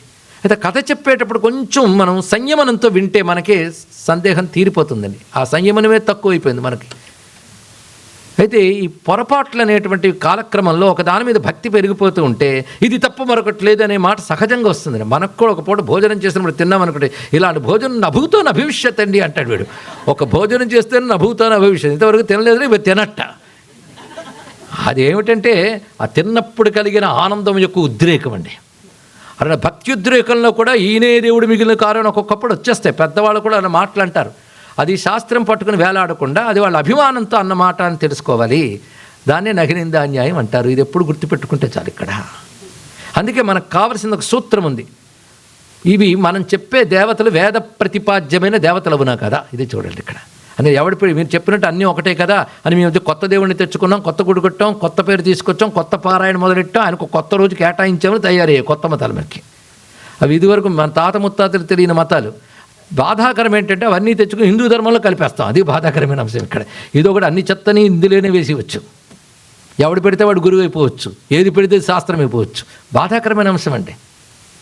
మరి ఎలాగంటే పోల్చుకోగలమంటే మీరు ఒక్కడు గుర్తుపెట్టుకోవాలి, వేద పురాణాది శాస్త్ర ప్రమాణం దీనికి ఉందా అని ప్రశ్నించుకొని ఉంటే దాన్ని మనం హిందూ మతంగా స్వీకరించాలి. ఇది యార్డ్ స్టిక్ అండి, మరొకటి కాదు ఇక్కడ. అంతేగాని కొత్త తీసుకొచ్చి వాళ్ళకో పూర్ణిమ వాళ్ళకో వారం ఇవి పెట్టుకుని ఎక్కడ పెడితే అక్కడ వెళ్ళిపోతే ఎలాగండి ఇక్కడ. అందుకే శాస్త్ర ప్రమాణం ఉండాలి. శాస్త్రం అంటే శృతి స్మృతి పురాణములు శాస్త్రములు. శృతి అంటే వేదము, స్మృతి అంటే ధర్మశాస్త్రము, పురాణములు. వీటిలో చెప్పిన మనం స్వీకరించాలి. ఇది గుర్తుపెట్టుకుంటా చాలు ఇక్కడ. వాటిలో చెప్పినవే దేవత, వాటిలో చెప్పింది చెప్పేవారు గురువు. అంతే ఇక్కడ రెండు గుర్తుపెట్టుకోవాలి. శృతి స్మృతి పురాణములు చెప్పినది దేవత, ఆ విజ్ఞానం మనకు చెప్పేవాళ్ళు గురువులు అవుతారు. మిగిలినవన్నీ కూడా కల్పితములు. అవి మంచివా చెడ్డవా నేను వివాదం చెయ్యను, ఎవడి విశ్వాసం వాడిది. కానీ సనాతన ధర్మం అంటే మాత్రం ఇవే వస్తాయి, తెలుసుకోండి ఇక్కడ. ఎందుకంటే ఇతర మతాల వాళ్ళకి వాళ్ళ గ్రంథం తప్ప మరొకటి వాళ్ళు ఒప్పుకోరు. మనకెందుకు వచ్చింది బాధ అండి, మన గ్రంథాలకు కాదని అన్నీ ఒప్పేసుకోవడం. ఇప్పుడు అన్ని మతాలకి ఈయన గొప్పవాడండి అని కొందరు పెట్టుకుంటారు, అనేవాళ్ళు హిందువులు ఇతరులు రాళ్ళు అక్కడ. గమనించుకోండి ఇక్కడ. ఎప్పుడు కుదులుతాయి ఈ దౌర్భాగ్యాలు. అందుకే తస్మాత్ శాస్త్రం ప్రమాణంతే అన్నారు జగద్గురు కృష్ణ పరమాత్మ. అంటే శాస్త్రం ప్రధానంగా మనం తీసుకుని మాట్లాడితే ఈ శివ విష్ణు ఇవన్నీ కూడా శాస్త్రసిద్ధమైనవి. అందుకే షణ్మతములు వేదం మనకు ఉపాసనా సంప్రదాయంలో ప్రతిపాదించింది. తత్వదృష్టిలో అన్నీ ఒకటే, ఉపాసనలో మనకి భేదం కనిపిస్తుంది. విష్ణువని శివుడిని, అది ఉపాసకన కోసమే. అందుకే శాక్తేయ మతం చేస్తే అమ్మవారి ప్రధానం కనబడతారు, మిగిలిన వాళ్ళు తీసేరు, దానికి అంగముగా ఉంటాయి. అలాగే విష్ణువు పూజ చేసినప్పుడు మిగిలిన దేవతలు అంగములు అవుతారు, శివారాధన చేసినప్పుడు మిగిలిన అంగములు అవుతాయి. ఇది ముందు తెలుసుకోవాలి. అయితే ఇక్కడ కొన్ని ప్రశ్నలు లోకంలో కూడా వేసుకోవాలి. మరి శివ విష్ణు శక్తి గణపతి కుమారస్వామి సూర్యుడిని ఆరున్నప్పుడు ఎక్కువ మంది శివకేశవుల మధ్య భేదం చూపించకు, శివకేశవుల మధ్య భేదం చూపించకనే అంటూ ఉంటారు. కానీ ఆరింటి మధ్య భేదం చూపించని ఎందుకు అనరండి అని ఒక ప్రశ్న. అది కూడా గొప్పదే. గణేశ గీత అనే గీత ఉన్నది, గీతలు కూడా ఉన్నాయి చూడండి ఇక్కడ. అంటే ఇవన్నీ పురాణ సంప్రదాయం. అంటే పరమాత్మ గురించి చెప్పేది గీత. మీరు పరమాత్మని గణపతికి ఉపాసన చేస్తే గణేశ గీత, ఆయన చెప్తాడు అజ్ఞానాన్ని. విష్ణువుకు ఉపాసిస్తే కృష్ణగీత రామగీత, శివుడిగా ఉపాసిస్తే శివగీతలు ఉన్నాయి. దేవీ భాగవతంలో దేవీ గీతను మొత్తం 13 అధ్యాయాలు ఉన్నాయి. అని ఇంత వాంగ్మయం అనుకుంది. వీటన్నిటికి ఒక ఏకసూత్రం పట్టుకోవాలి మనం. ఆ ఏకసూత్రం పట్టుకుంటే అసలు ఈ వనం సహాయిగా ఉంటుందండి. ఇక్కడ ఒక్క భగవద్గీత పట్టుకుని కృష్ణుడు నేను తప్ప మరొకట్లేదంటే కానీ కృష్ణుడే గొప్ప దేవుడు, మిగిలిన వాళ్ళు డెమ్మిగాళ్ళు అనకూడదు. ఆ మాటను ఇంకోడు శివగీత పట్టుకొచ్చి అదే చదివి వాడు శివుడే గొప్ప దేవుడు మిగిలిన డెమ్మిగాడు అంటే కొట్టుకోవడం మిగులుతుంది ఇక్కడ. వ్యాసుడు మనం కలపడానికి చేసే ప్రయత్నాన్ని మనం విడగొట్టుకోవడానికి చేసుకోకూడదు. మరి హరిహరుల మధ్య భేదం చూపించకని ఎందుకు వచ్చింది కూడా మనం ఆలోచించాలి కదా. పెద్దలందరూ కూడా హరిహరుల మధ్య భేదం చూపించకని అంటున్నారు, 6 మధ్య భేదం చూపించకని ఎందుకు అనట్లేదు అంటే ఒక్కసారి ఆలోచిద్దాం. గణపతి కుమారస్వామి, ఇది శివ పూజ చేసేవాళ్ళు గణపతిని కుమారస్వామిని వేరు అనుకోరు, అందులోనూ కలిపి ఆరాధన చేస్తారు, అంతే కదా. శక్తి శక్తి అన్నప్పుడు బాధ లేదు. శివుడు శక్తి అంటే శివుడు ఉంటాడు, శివుడు ఉంటే శక్తి ఉంటుంది. కనుక శాక్తేయ గాణపత్య మన కుమార మతాలతో బాధమే లేదండి. ఇక సూర్యుడా అని ఎవడో వదులుకోలేడు. వైష్ణవులైతే జేయ సదా సవితమండల మధ్యవర్తి నారాయణ సరసిదాసన సన్నివిష్ట కేయూరవాన్ మకరకుండలవాన్ కిరీటహారి హిరణ్మయ వపు ధృత శంఖచక్ర అని ఆ సూర్యమండలస్తుడు శివుడే మనం విష్ణువేనండి అంటారు. ఇక శైవులేం తక్కువ తిన్నారా, వాళ్ళు ఆదిత్యంచ శివం విద్యాత్ శివం ఆదిత్య రూపిణం ఉభయోర్ అంతరన్నాస్తే ఆదిత్యస్య శివస్య చ సౌరమండల మధ్యస్థం సాంబం సంసార భేషజం నీలగ్రీవం విరూపాక్షం నమామి శివం అవ్యయం అని సూర్యమండలంలో శివుడని వాళ్ళు ఉపాసన చేస్తారు. ఇక అమ్మభక్తులు ఏం చేస్తారంటే భానుమండల మధ్యస్థ భైరవి భగవాలిని అని పాశాంకృ ధనుర్బాణ ధరాం అరుణ విగ్రహం సూర్యమండల మధ్యస్థాన్ ధ్యాయేత్ త్రిపుర సుందరి. కానీ సౌరమతం ఒకటి ఉంది మనకి. అంటే సూర్యుడు తప్ప మిగిలిన ఎవరు లేరు. బ్రహ్మ విష్ణు రుద్రుడు కూడా సూర్యుని యొక్క అంశలే. ఏష బ్రహ్మాచ విష్ణుశ్చ శివస్కంద ప్రజాపతి అని చదువుతున్నాం ఇక్కడ. కానీ ఆ సౌరమతం వేరేగా లేకపోయినా వైష్ణవులు శైవులు శాక్తేయులు అందరూ ఈ సూర్యుడినే పట్టుకున్నారు కనుక సౌరమతం వేరేగా చెప్పనక్కర్లేదు. మునుగు చెప్పిన కుమారస్వామి గణపతి శక్తి వాళ్ళకి చెప్పక్కర్లేదు, శివుడు లోకొచ్చేస్తారు వాళ్ళందరూ కూడా. ఇంకా మిగిలిన విడిగా మనకు కనిపిస్తుంది వీళ్ళిద్దరే గనక హరిహరుల మధ్య భేదం వద్దని చెప్పాల్సి వచ్చిన పరిస్థితి ఏర్పడిందండి ఇక్కడ. కారణం ఏంటంటే దత్తాత్రేయుడు బ్రహ్మాండ పురాణంలో దత్తాత్రేయ పురాణంలో ఒక మాట ఉంది. కలియుగాన్ని ఎలా పోల్చుకోవాలంటే కొన్ని లక్షణాలు చెప్పాడు. ఆ లక్షణాలు తెలుసుకుంటే ఇది ఖచ్చితంగా కలియుగమని మనమే డిసైడ్ అయిపోతాం. ఆ లక్షణాలన్నీ ఇప్పుడు కనిపిస్తున్నాయి. అందులో ఒక లక్షణం చెప్తాడు, ఎవరైతే శివకేశవుల మధ్య భేదం చూపించడం ఉంటుందో దానికి కలి లక్షణం అంటారు అన్నాడు ఇక్కడ. కానీ కలి ప్రభావం చేత ఏమవుతుందంటే ఉపాసనా సౌలభ్యం కోసం ఏర్పరిచిన శైవ వైష్ణవాదుల్ని పరస్పర ద్వేష వైషమ్యాల కోసం సిద్ధాంతాలుగా చేసుకుని కొట్టుకున్నారండి. ఇక్కడ ద్వాపర యుగాంతం వరకు ఈ బాధ లేదు, కలియుగంలో వచ్చాయి. ఇప్పుడు ఎన్ని కలియుగాలు వచ్చాయి, ప్రతి కలియుగంలో ఇదే లక్షణం. దీనివల్ల ఏమవుతుందంటే ఈ శివభక్తి అనేది పెట్టుకునే దానికంటే శివభక్తులు విష్ణుద్వేషం ఎక్కువ పెట్టుకుంటున్నారు, విష్ణు భక్తులను చెప్పుకునే వాళ్ళు శివద్వేషం ఎక్కువ పెట్టుకుంటున్నారు. మేము శివాలయానికి రామండి, శివుణ్ణి పూజించమండి, పూజించకపోతే పోయారు ఊరుకోండి, వాడిని తక్కువ చేయడం ఎందుకండి? ఇది చాలా బాధాకరమైన అంశం కదా. కాబట్టి ఈ అజ్ఞానం పోగొట్టడం కోసమని హరిహరుల మధ్య భేదం వద్దు అని చెప్పవలసి వచ్చింది. శాస్త్రమే చెప్పింది. చరిత్రలో మనం చూస్తే ఇలాంటి వైపరీత్యాలు బాగా జరిగి ఒకరినొకరు కొట్టుకునే కాలం కూడా వచ్చిందని మనకి. అలాంటి సమయంలో మహాత్ములు చాలామంది తపన పడ్డారు. నేను వాళ్ళని సమాజ సంస్కరణవాదులు అన్ను, సత్యాన్ని సాక్షాత్కరింపు చేసుకున్న మహాత్ములు అంటాను. ఇక్కడ వాళ్ళు చెప్తున్న విషయములు చాలా ఉన్నాయి. అందుకే పురాణాల్లోని అనేక చోట్ల శివకేశవుల మధ్య భేదం వద్దని ప్రతి పురాణము చెప్తుంది, ఒకటి పురాణం కాదు. మద్భక్తో శివవిద్వేషి మద్వేషి శంకరప్రియ తావుభో నరకం యాతే యావచ్చంద్ర దివాకరవు అంటూ ఒక పురాణంలో విష్ణువు చెప్తున్నాడు. నాకు భక్తుడి శివుణ్ణి ద్వేషించేవాడు, శివభక్తుడి నన్ను ద్వేషించేవాడు, వాళ్ళిద్దరూ కూడా సూర్యచంద్రులు ఉన్నంత వరకు నరకంలోనే ఉంటారని క్యారాఫెటర్ చెప్పేశాడండి నేను ఇక్కడ. అందుకే రామకృష్ణ పరమహంసలైన మహాత్ములు ఎవరైతే సనాతన ధర్మం గొప్పతనం ప్రపంచానికి ఢంకా బజాయించి చెప్పారో వాళ్ళు ఎప్పుడు కూడా సమీక్షాన్ని సమన్వయాన్ని చెప్పారు, తెలుసుకోండి ఇక్కడ. అందుకే సమన్వయత్వం స్థాపించిన వాడినే జగద్గురు అంటారు నమస్కారం చేసుకుంటే. రామకృష్ణ పరమహంస ఈ విషయాన్ని అద్భుతంగా ప్రతిపాదన చేశారు. వివిధ రూపాలతో ఉన్న భగవంతుడు ఒకడేనాయనా అని తెలియజేస్తూ చెప్తే ఆయన అందుకునే స్వామి వివేకానంద లాంటి మహాత్ములు దాన్ని వ్యాప్తి చేస్తూ ఇది హిందూ ధర్మం అని చెప్పారు. అటువంటిప్పుడు మనకు భేదాలు ఎందుకండి ఇక్కడ? ఇది గ్రహించగలిగితే శక్తిలో ఉన్న అనేక శాక్తేయ ఉపాసనలు ఉన్న ఒకటి కాదు. శాక్తేయ ఉపాసనలు మనకు తెలిసి శ్రీ విద్య ఉంది.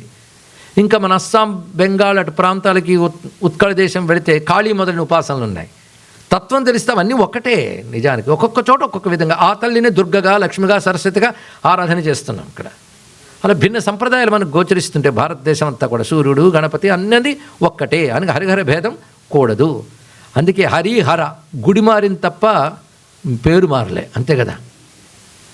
గుడి మారినంత గొడవలు ఎందుకంటే మనకి ఇక్కడ చేసే పని ఇద్దరిదే ఒకటే, చోరీ. హరుడు అంటే హరించువాడు అన్నారు ఇక్కడ. సర్వపాప హరుడు, హరుడన్నా అదే పని, చేసే పని ఒకటే, తత్వం కూడా మనకెందుకు గోలా. అయితే చరిత్రలో అనేకసార్లు చెప్తున్నారు. మన తెలుగులోనూ మహానుభావుడు ఉన్నాడు. ఆయన భారతం అంతా రచన చేశాడు. రచన చేసిన తర్వాత మంచి తెలుగులో రాశాడు. రాసి గ్రంథం రాసిన తృప్తితో ఆయన పడుకున్న తెల్లవారుజామున వాళ్ళ నాన్నగారు కల్లో కనబడ్డారు. ఇప్పుడు దివంగతులైన వాళ్ళు, నాయన నీ గ్రంథం చాలా నచ్చి హరిహరులు నీ పుస్తకం అంకితం కావాలనుకుంటున్నారు నన్నట్ట అని ఆశ్చర్యపోయి చూస్తుంటే హరిహరులు కనబడ్డారు ఒకే రూపంతో. నాకు కనబడ్డారా అని ఆయన రాశాడు. నాకు హరిహరులు కనబడ్డారు, వాళ్ళకి నేను అంకితంగా ఇచ్చానని. ఆ గ్రంథం పేరు భారతం, మహానుభావుడి పేరు తిక్కన. చరిత్రలో కనబడుతుంది. ఆయన అంటున్నాడు, శ్రీయన గౌరి నా వరగు చెల్వకు చిత్తము పల్లవింప భద్రాయిత మూర్తి అయి హరిహరంబగు రూపము దాల్చి విష్ణు రూపాయ నమశివాయ అని పల్కెడు భక్తజనంబు వైదిక ధ్యాయతకిచ్చమిచ్చు పరతత్వము గొల్తున అభీష్ట సిద్ధి కిందని ప్రారంభించారు ఇక్కడ. అందులో విష్ణు రూపాయ నమశివాయ అని వైదిక ధ్యాయతకిచ్చమిచ్చు అన్నాడు ఇక్కడ. వేదము యొక్క స్వరూపం శ్రీ విష్ణు రూపాయ నమశివాయ. అది యజుర్వేదాంతర్గతమైన స్కందోపనిషత్తులోని మంత్రం. అది ఎవడో రాసి ప్రక్షిప్తం చేశారంటే అలా నీకు నచ్చలవన్నీ ప్రక్షిప్తాలని తీసేస్తే ఏది మిగలదు ఇక్కడ. ఇదే వాక్యాన్ని మహాభారతంలో అర్జునుడు తపస్సు చేస్తాడు శివుని కోసం. అప్పుడు పరమేశ్వరుడు ప్రత్యక్షమవుతాడు. ముందు ఆదికిరాత రూపంలో వచ్చి పరీక్ష పెడతాడు, అనుగ్రహిస్తాడు, అసలు రూపం చూపిస్తాడు. చూపించినప్పుడు అర్జునుడు స్తోత్రం చేస్తాడు శివుని ఉద్దేశించి. ఆ స్తోత్రం చేసినప్పుడు అద్భుతమైన మాట ఇది వస్తుంది, విష్ణు రూపాయ నమశివాయ అన్నమాట అక్కడ వస్తుంది. శివాయ విష్ణు రూపాయ శివరూపాయ విష్ణువే అన్నమాట అక్కడ వస్తుంది. అక్కడ కూడా భారతంలో అది గోచరిస్తుంది. భారతమంతా హరిహరాత్మకమైన తత్వమే. అదే ఒక రూపు కట్టి తిక్కన గారికి కనబడింది మహానుభావుడికి. పైగా అబద్ధాలు రాయాల్సిన అవసరం ఆయనకు లేదు. నాకు ఇలా కనబడింది అని చెప్పాడు ఆయన ఇక్కడ. పైగా సోమయాజి అంటే ఇప్పుడు సోమయాజులు చతుర్వేదులు పేర్లు ఉన్న వాళ్ళు ఉంటారు, కానీ వాడు యాగం ఉండదు, వాడు వేదం ఉండదు. కానీ అలా కాదండి, నిజంగా సోమయాగం చేసిన వాడు మహానుభావుడు. యజ్ఞం చేసిన వాడు అబద్ధం ఆడకూడదని నియమం అని కనబడుతుందండి. సత్యం అది ఇక్కడ. ఇలా ఎన్నో కథలు మన చేతిలో కనబడుతుంటాయి. మా పోతన గారు అంత కృష్ణ భక్తిని పొంగిచ్చిన మహానుభావుడు అంటాడు, చేతులారంగ శివుని పూజింపడేని నోరు నొవ్వంగ హరికీర్తి నుడివడేని దయయు సత్యంబు లోనుగా తలపడేని కలుగ నీటికి తల్లుల కడుపు చేటు అన్నాడు. మా చేతులారా శివుని పూజించు, నోరారా విష్ణువుని కీర్తించు, దయా సత్యం కలిగి ఉండు. చాలదండి ఈ సూత్రాలు 3. అద్భుతం. అందుకే వేదం కూడా ఏం చెప్పిందంటే ఓం నమో భగవతే రుద్రాయ విష్ణవే మృత్యుర్మే పాహి అని మనం చదువుతున్నాం. ఓం నమో భగవతే రుద్రాయ వెంటనే విష్ణవే అన్నాడు. రుద్రుడు విష్ణువు ఒకటే అని చెప్పాడు. ఇక్కడ శబ్దం కనబడుతోంది అక్కడ. అదే రుద్ర నమక మంత్రాల్లో వచ్చే అనేక శివనామాలు విష్ణు శాస్త్రంలో కనబడతాయి. శిపివిష్ట ఇత్యాది నామాలు ఆ ఏకత్వం చూస్తూ ఉంటే. అలాగే 12వ శతాబ్దంలో తెలుగునాట ఒక మహా పండితుడు ఉండేవాడు. ఆయన పేరు చక్రపాణి రంగనాథుడు. ఆయన మతరీత్యా పరమ వైష్ణవుడు మాత్రమే కాకుండా అద్భుతమైన శివద్వేషి. ఆయన ఒకసారి తన వైష్ణవ మతం గొప్పదని ప్రతిపాదించడం కోసం వాదానికి వెళ్ళాడు. ఈ వాదాలు చాలా చిత్రంగా ఉంటాయండి. ఒక టైంలో వాదంలో వైష్ణవం గెలుస్తుంది, ఇంకో టైంలో వాదంలో శైవం గెలుస్తుంది. అది ఆ పండితుడు ప్రతిభ మీద ఆధారపడి ఉంటుంది. 4 దబాయింపు వాక్యాలు ఎవడైతే చివరికి చెప్తాడో వాడే గెలిచినట్టు. ఏముంది ఇక్కడ? ఇవి తత్వదృష్టి లేకపోతే వాదాలు వస్తుంటాయి. సరే కానివ్వండి, ఒక్కొక్క కాలం ఏముంది, వాళ్ళిద్దరూ ఏమనుకోరు, హరిహరులు, గోలంతా వీళ్ళకే. మొత్తానికి ఈయన వాదించడానికి వెళ్ళాడు. అప్పుడు పాల్కురికి సోమనాథుడు అనే మహాత్ముడితో వాదించడానికి వెళ్ళాడు. ఓడిపోయాడు ఈయన. ఓడిపోతే ఉక్రోషం వచ్చింది. ఎలాగైనా నేను ఓడించుతాను, మళ్ళీ వాదనకైనా వచ్చి ఓడిస్తానని చెప్పి బయలుదేరి వెళ్తున్నాడు. ఏమనుకున్నాడంటే నా ప్రతిభతో చాలదు, ఉపాసన చేయాలి, కొంతకాలం ఉపాసన చేసి ఆ పని చేస్తాను అని చెప్పి అహోబిల నరసింహస్వామి వద్దకు వెళ్ళి నేను ఉపాసన చేసి ఉపాసనా బలంతో మళ్ళీ ఓడిస్తాను బయలుదేరాడు. వస్తున్నాడు, పల్లకీలో వస్తున్నాడు. ఆయనకు శిష్యులు ఉన్నారు కొంతమంది. ఈ శిష్యులు పల్లకి మోస్తున్నారు. అలాగ వస్తూ ఉంటే క్రమంగా ఘంటానాదాలు వినబడ్డాయి. ఈ గంటలు ఎక్కడివి అన్నాడు. కొంచెం తెర తీసి చూస్తున్నాడు. అక్కడ గోపుర శిఖరం కనబడుతుంది. ఇది శ్రీశైలం మల్లికార్జున స్వామిని యొక్క గోపురం అంటే చిచి అని తెరవేశాడు. ఇక్కడ చిచి ఎందుకంటే శివస్మరణ చెయ్యట్టు, ఇప్పటికి ఉన్నారులేనట్టు వాళ్ళు ఉంటారు. వెంటనే తెరవేశాడు. చూడలేదు. తిరిగి అహోబలానికి వెళ్ళాడు. వెళ్ళి భవనాశిని తీర్థం అక్కడుంది. శిష్యులతో సహా స్నానానికి వెళ్ళాడు, కానీ కళ్ళు కనబట్టలేదు, కళ్ళు పోయాయి. అయితే తిట్టిన వాళ్ళందరికీ వెంటనే కళ్ళు పోతాయంటే పోవు. కొందరు తొందరగా బాగు చేయాలనుకుంటే తొందరగా శిక్ష వేస్తాడు. వీడిని ఇప్పటి నుంచి అక్కర్లేదని కూడా కొంతకాలం ఇలా ఘోరిస్తారు. అది వేరే విషయం. మొత్తానికి మహానుభావుడికి ఎప్పుడైతే ఈ విధంగా కళ్ళు పోయాయో వెంటనే ఎలాగైనా సరే ఉపాసన చేయాలనుకున్నాడు కదా. స్నానం చేసి వచ్చి గుహలో కూర్చొని నరసింహస్వామి ఉపాసన చేస్తున్నాడు. ఎన్నాళ్ళు చేస్తున్నాడు కానీ నరసింహస్వామి కృప దొరకట్లేదు. ఏమి స్వామి నా దయ చూపించో నిలదీశాడు. ఉపాసన చేసేవాడికి నిలదీసే హక్కు ఉంటుంది. నేను చేసేవాడికి నిలదీస్తే ధ్వని వినబడింది ఆయన చెవికి. నాయన నువ్వు శివాపచారం చేసావు, అది తీర్చుకుంటే కానీ నీకు నా అనుగ్రహం కూడా రాదు, ఇది తెలుసుకో. అంతేకాదు శివుడిని నిందిస్తే నేను చంకలకు ఇలా ఎగరేసుకుని ఆహా ఓహా అంటాను అనుకున్నావా అని మందలించి తిరిగి నువ్వు అక్కడికి వెళ్ళి ఆయన శరణు వేడు అని చెప్పాడు. ఇక్కడ ఇది చరిత్ర నేను చెప్తున్నది. అప్పుడు చక్రపాణి రంగనాథుడు తిరిగి శ్రీశైలానికి వచ్చి గుడ్డివాడి శిష్యుడి సహాయంతో వచ్చి స్వామి దగ్గర భోరువుని ఏడిస్తే శివుడు ఒక్క కన్నిచ్చాడు. ఒక్క కన్నిచ్చి ఇప్పుడు నా శిష్యుడు వస్తాడు, ఆయన వల్ల మళ్ళీ నీకు కన్ను వస్తుంది ఇంకోటి అన్నాడు. అప్పుడు పాల్కురికి సోమనాథుడు యొక్క పుత్రుడు అక్కడికి వచ్చాడు. ఆయన దగ్గరికి వెళ్ళి మొరబెట్టుకుంటే పంచాక్షరి మంత్రాన్ని ఉపదేశించాడు. అప్పుడు 2వ కన్ను వచ్చిందండి ఇక్కడికి. అప్పుడు ఆ మహానుభావుడికి శివుడి 2 కళ్ళు ఇవ్వడమే కాకుండా మరొక దివ్యమైన దృష్టి ఇచ్చాడు. ఆ దృష్టితో శ్రీశైలం కనబడింది. మనం చూస్తున్న రాళ్ళు రప్పల శ్రీశైలం కాకుండా సూక్ష్మంగా ఉండే ఆ శ్రీశైలం ఉన్న దివ్యశక్తులనే ఆయన గోచరించాయి. అప్పుడు ఆయన నయన రగడ అను గొప్ప గ్రంథాన్ని రచించాడు. శ్రీశైల వల్లభుని శిఖరంబు పొడగంటి కాశీపురాధీసు గౌరీసు పొడగంటి. ఈ కంటి కంటి కంటి అనే పేరుతో ఒక పెద్ద రచన. దీన్ని తెలుగులో రగడ అంటారు. దీన్ని ఆ రగడ అనే ఛందస్సులో రాశాడు. దేశీయ ఛందస్సు అండి. ఎప్పుడు 12వ శతాబ్దం. ఇప్పటికీ ఆ గ్రంథం ఉంది. అదృష్టవశాత్తు దానిపై ఒక సప్తాహం ప్రవచనం చేసే భాగ్యం కూడా నాకు లభించింది శ్రీశైలంలో. అలాగే మననమీ నమశివాయ, మాన్యమీ నమశివాయ, గమనమీ నమశివాయ, గమ్యమీ నమశివాయ అంటూ నమశివాయ రగడాను మరొకటి రాశాడు ఆయన. ఇంకా తన ఎత్తు కృతులు నిత్తు అన్నాడు. అంటే తాను ఎంత ఎత్తున్నాడో అంత అన్ని గ్రంథాలు రాస్తానని స్వామి చెప్పాడు, రాశాడు. కనుక మనకి మిగిలినవి 2-3. ఇది మనకి స్వయంగా తాను అనుభవం అంతా అందులో రాశాడు. నాకు ఇలా కళ్ళు పోతే నేను శివుడిని ఆశ్రయిస్తాను, ఇలాంటి శ్రీశైలం కనబడింది. ఈ శ్రీశైలంలో ఎందరో మహర్షులు తపస్సులు చేసుకోవడం కనబడింది. సిద్ధభూములు కనబడ్డాయి, అనేక కల్పవృక్షాలు కనబడ్డాయి, శివుడు అనేక రూపాలతో ఉండడం కనబడింది, అమ్మవారు అనేక రూపాలు గోచరించాయి అంటూ నయన రగడ అనే అత్యద్భుతమైన గ్రంథం అండి. ఇక్కడ ఈ కథల వల్ల మనకు తెలుస్తోంది ఏమిటంటే అభేద దృష్టితో కూడిన భక్తి ఉండడం మంచిది. దీన్నే రామకృష్ణ పరమహంస ఒక్క మాటలో చెప్పారు, ఇష్టదేవత నిష్ఠ ఉండాలి కానీ ఇతర దేవత ద్వేషం కూడదు అన్నాడు. ఇక్కడ ఇది తెలుసుకోవాలి. కానీ కొంతమందికి ఫోకస్ కోసం ఇష్టదేవత నిష్ఠ మాత్రమే పెట్టుకుని ఇతర దేవతను తలంచుకోరు. సరే, ఒకవేళ తలంపుకు వస్తే ఈయనే ఆ రూపంలో ఉన్నాడు, నమస్కారం చేసుకుంటే తప్పేమీ లేదండి ఇక్కడ. కనుక ఇప్పుడు మనం చెప్పుకున్నటువంటి 6 కూడా ఉపాస్య దేవతలు అంటారు. 6 అంటే ఇందాక షణ్మతాలు ఉపాస్య దేవతలు. ఇవి కాకుండా మరికొన్ని దేవతలు ఉన్నారు. ఇంద్ర, వరుణ, యమ, వేదాల్లో బోల్డ్ అంతమంది దేవతలు ఉన్నారు. సోమ ఇత్యాది దేవతలు. వీళ్ళందరూ కూడాను విశ్వాన్ని నడిపే ఈశ్వర శక్తులు. ఉపాస్యముగా పరమాత్మను ఉపాసించడానికి మాత్రం ఈ 6 ప్రధానంగా చెప్పారు. అందుకే ఈ 6 ఉత్కృష్టములే. కనుక 6 మీరు ఒకట పట్టుకుని చేసినా సరే మీ ఇష్టదేవతను ప్రధానంగా పెట్టుకుని మిగిలిన చుట్టూ పెట్టుకుని ఆరాధించడం మంచిదే అని పంచాయతన విధానాన్ని తీసుకొచ్చారు. వేదముల్లో ఉన్నదాన్ని ఉద్ధరణ చేసి మళ్ళీ అందించారు శంకర భగవత్పాదుల వారు మొదలైనటువంటి వారు. ఇది మనొక్కడు తెలుసుకుంటే అన్ని సంప్రదాయాలను గౌరవిస్తాం. చిత్రం ఏంటంటే ఈ వైష్ణవ మతంలో శైవ మతంలో కూడా మహాత్ములు పుట్టారు. ఒక్కొక్కరు సామాన్యులు కారు, మహాయోగులు పుట్టారు. వాళ్ళ చరిత్రలో మనకి ద్వేషాలు కనబడవు, భక్తి మాత్రమే కనబడుతుంది. అలాంటి మహాత్ములు, ఆళ్వారులు, నయనారులు వీరందరూ మనకు శిరోధర్యం. అందుకే వాద వివాదాలతో పొద్దు గడపకుండా భక్తితో భగవంతుని ఆరాధన చేద్దాం. ఇది మనం తెలుసుకొని తత్వము లీల దాకా వచ్చాం కనుక ఇప్పుడు లీలలు పురాణాల్లోంచి తీసుకుంటూ అన్వయించే ప్రయత్నం చేద్దాం. ఈ సృష్టి ఆరంభంలో పరమాత్మ ఉన్నాడు.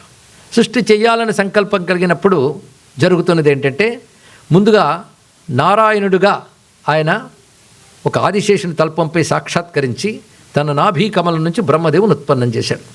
అలా ఉత్పన్నమైనటువంటి బ్రహ్మ కొంతసేపటికి తనంత తానే వచ్చాననుకున్నాడు. ఆయన తనకు తానే మూలం అనుకున్నాడు కనుక నేను స్వయంభూని అనుకున్నాడు. కానీ చుట్టూ చూడగా ఆయనకి కమలం కనబడింది. కమలం ఉందంటే కమలం కిందే ఉందని చూశాడు. విష్ణువు కనబడ్డాడు. ఆయన వెళ్ళి తట్టి ఏం నాయనా బాగున్నావా అన్నట్టేనా, బాగున్నాను నాయన అన్నాడు. ఇద్దరు నాయన అన్నారు. ఇక్కడ నాయన అనేది 2 ఉద్దేశాలండి. తండ్రి అని ఒకటి, పిల్లవాడిని కూడా నాయన అంటారు. ఇక్కడ నువ్వే ఉద్దేశంతో అన్నావు అన్నాడు బ్రహ్మదేవుడు. నువ్వెందుకు అన్నావో చెప్పన్నాడు.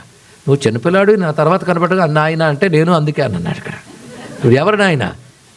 ఇద్దరికి ఇప్పుడు అనిపించింది నాయన నేను ముందున్నాను, ఎందుకంటే ముందు నేను వచ్చి తర్వాత నిన్ను చూశాను కనుక.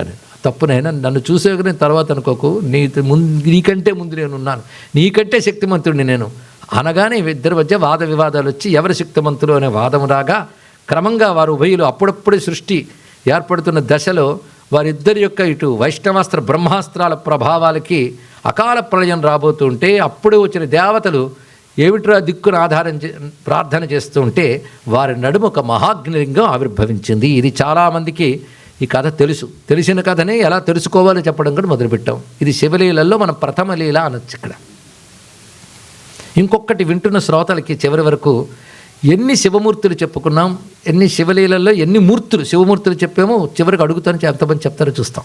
మొట్టమొదటి వచ్చింది మహాలింగం. ఈ లింగం ఆవిర్భవించిన వెంటనే వాళ్ళిద్దరికీ మనలో ఎవరు గొప్ప అని వివాదం వచ్చింది. నీకు నాకు ప్రమేయం లేకుండా ఈ లింగం ఆవిర్భవించింది. నువ్వు చేయలేదు, నేను చేయలేదు, ఏమిటి ఈ లింగం ఒకటి ఆవిర్భవించింది. మనం ఎవరు గొప్ప తేలాలంటే ఒక పని చేద్దాం, దీని మొదలు తుది ఇది కనుక్కునే ప్రయత్నం చేద్దాం. ఎవరు మొదలు తెలుసుకుంటారో వాళ్ళు గొప్పవారు. అంటే మొదలైన తుది అయినా తెలుసుకోవాలి మొదట అనగానే ఇద్దరు పంచుకున్నారు ఆ పనిని. మొదలు తెలుసుకోవడానికి విష్ణువు యజ్ఞవరాహ రూపం ధరించి క్రిందికి వెళ్ళాడు. తుది తెలుసుకోవడానికి బ్రహ్మదేవుడు హంస రూపం ధరించి పైకి వెళ్ళాడు. ఇక్కడ మొదలు తెలియలేదు, తుది తెలియలేదు. అంటే ఈ లింగం చెప్తున్న తత్వం ఏమిటి అంటే ఆది మధ్య అంతరహితమైన భగవతత్వం అది. అంటే మొదలు కానీ మధ్యం కానీ తుది కానీ లేదు. మొదలు తుది ఎలా డిసైడ్ చేస్తారండి? కొంచెం ఆలోచించాలి. ఏది మొదలు ఏది తుది ఎవరు చెప్పగలరు? ఆది మధ్యాంతరహితమైనది భగవతత్వం, దాన్ని చెప్తోంది లింగం. అది నిజానికి కన్ను ముక్కు చెవి మొదలైన అవయవాలు లేనిది పరతత్వం. అది లింగ రూపంలో ఇప్పుడు వ్యక్తమైంది. అందుకే దాని కన్ను ముక్కు చెవి లేని ఒక మహాస్తంభం, అగ్ని స్తంభాకృతి అన్నారు ఇక్కడ. అలా ఆవిర్భవించింది. ప్రయత్నించారు ఇద్దరు కూడా. ఇద్దరికి తుది తెలియలేదు, మొదలు తెలియలేదు. అయితే తుది తెలుసుకోవాలని వెళ్తున్నాడు బ్రహ్మదేవుడు. అప్పుడు సృష్ట్యారంభంలో బ్రహ్మకు 5 తలకాయలు ఉండేవిట. అంటే 4 వైపులు ఉంటాయి, పైన ఒకటి. 4 అంటే చూసేది ఒకే దిక్కు, 4 వైపులా, పైన మరొకటి ఉందిట. అలాంటి బ్రహ్మదేవుడు అసలే కళ్ళు నెత్తికెక్కానో మాట ఉంది ఇక్కడ. ఆయనకు తలే నెత్తికెక్కింది, ఇంకేముంది ఇక్కడ.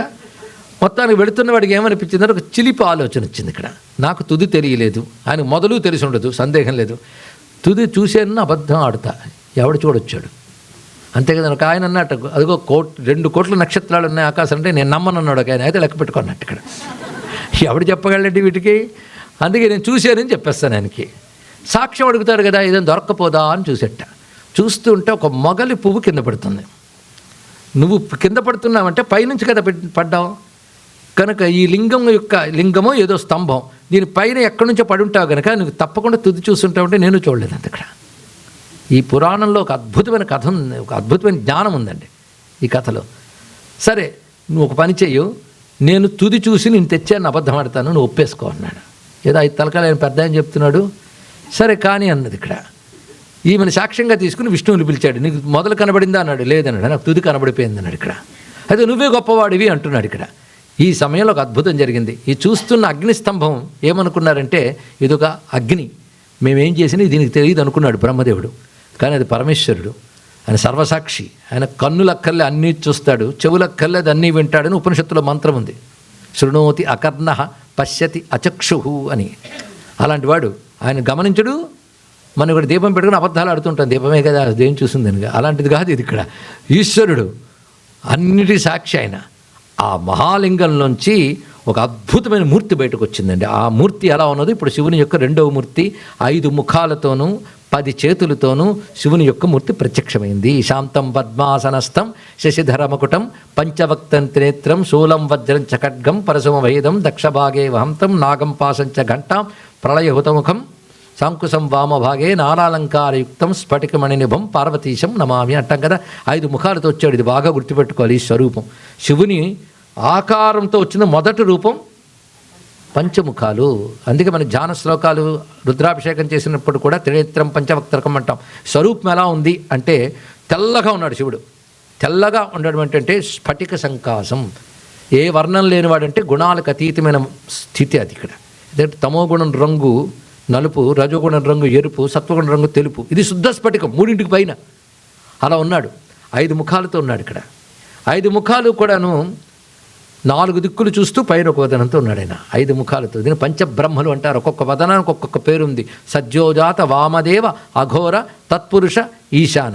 వీటి మంత్రములు కూడా ఉన్నాయి. 5 మంత్రములు కలిపి ఒక జ్ఞానం అంటే సృష్టి స్థితిలో జ్ఞానమంతా ఇందులో ఉంది. మొత్తం అన్నిటికీ మూలం ఇది. సమస్తం రాబోయే సృష్టికంతటికి మూలమంతా ఈ రూపంలో ఉంది. 5 ముఖాలు, ప్రతిదానికి 3 కళ్ళు. అంటే త్రికాలాలని త్రిలోకాలని గమనించే కళ్ళు అవి. ఇక్కడ త్రికాలాలు త్రిలోకాలు 3 గమనించే కళ్ళు. సూర్య చంద్ర అగ్ని నేత్రాలు. జ్యోతిష్యం 3 రూపాలతోనే వస్తుంది. సూర్య చంద్ర అగ్ని అవి 3 కళ్ళుగా ప్రకాశిస్తూ 10 చేతులుట. 10 చేతులు అంటే 10 దిశలా విస్తరించిన వాడు అని అర్థం. ఇక్కడ ఈ రూపం బాగా పెట్టుకుంటే ఇలాంటి రూపంతో వచ్చాడు ఆయన.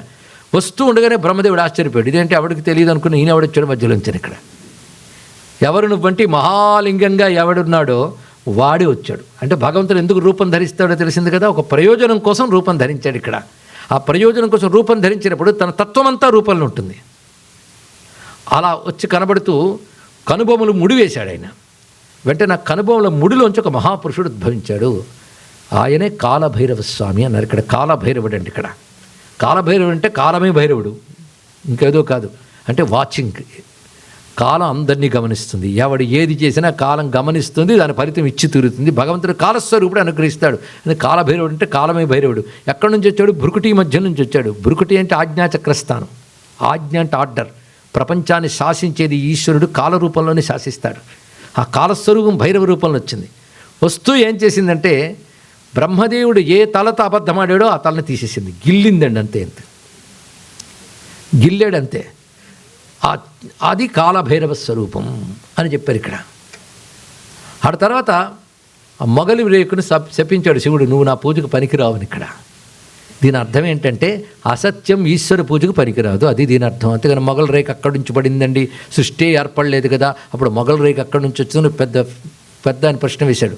ఇక్కడ తెలుసుకోవాల్సిన విషయం ఏంటంటే సృష్టి అంటే మనం చూస్తున్న బ్రహ్మాండమే కాదు. ఇలాంటి బ్రహ్మాండాలు ఎన్ని బ్రహ్మాండాలు ఉన్నాయో ఇన్ని బ్రహ్మాండాంతలో పరమాత్మ మాత్రం ఒక్కడే. సృష్టి స్థితి లయలు ఒక్కొక్క బ్రహ్మాండానికి ఉంటూ ఉంటాయి. కానీ అక్కడి సృష్టి, అక్కడి స్థితి, అక్కడ లయలకి పరమేశ్వర శక్తి బ్రహ్మ విష్ణురుద్రులుగా ఉంటాయి. అది ఎన్ని బ్రహ్మాండాలు ఉన్నాయో అన్ని బ్రహ్మ విష్ణురుద్రులు ఉంటారు. మీరు లలితా శాస్త్రం లలితోపాఖ్యానం వింటే మణిద్వీపంలో అనేక మంది బ్రహ్మలు, అనేక మంది విష్ణువులు, అనేక మంది రుద్రులు ఉన్నారు ఉంటుంది. మీకు ఇప్పుడు గుర్తుంటుంటో తెలియదు కానీ మొదట దేవి భాగవతం చెప్పినప్పుడు అది చెప్పాం ఇక్కడ. అప్పుడు దేవి భాగవతం ఇప్పటిదాకా చెప్పుకున్నాం అక్కడ.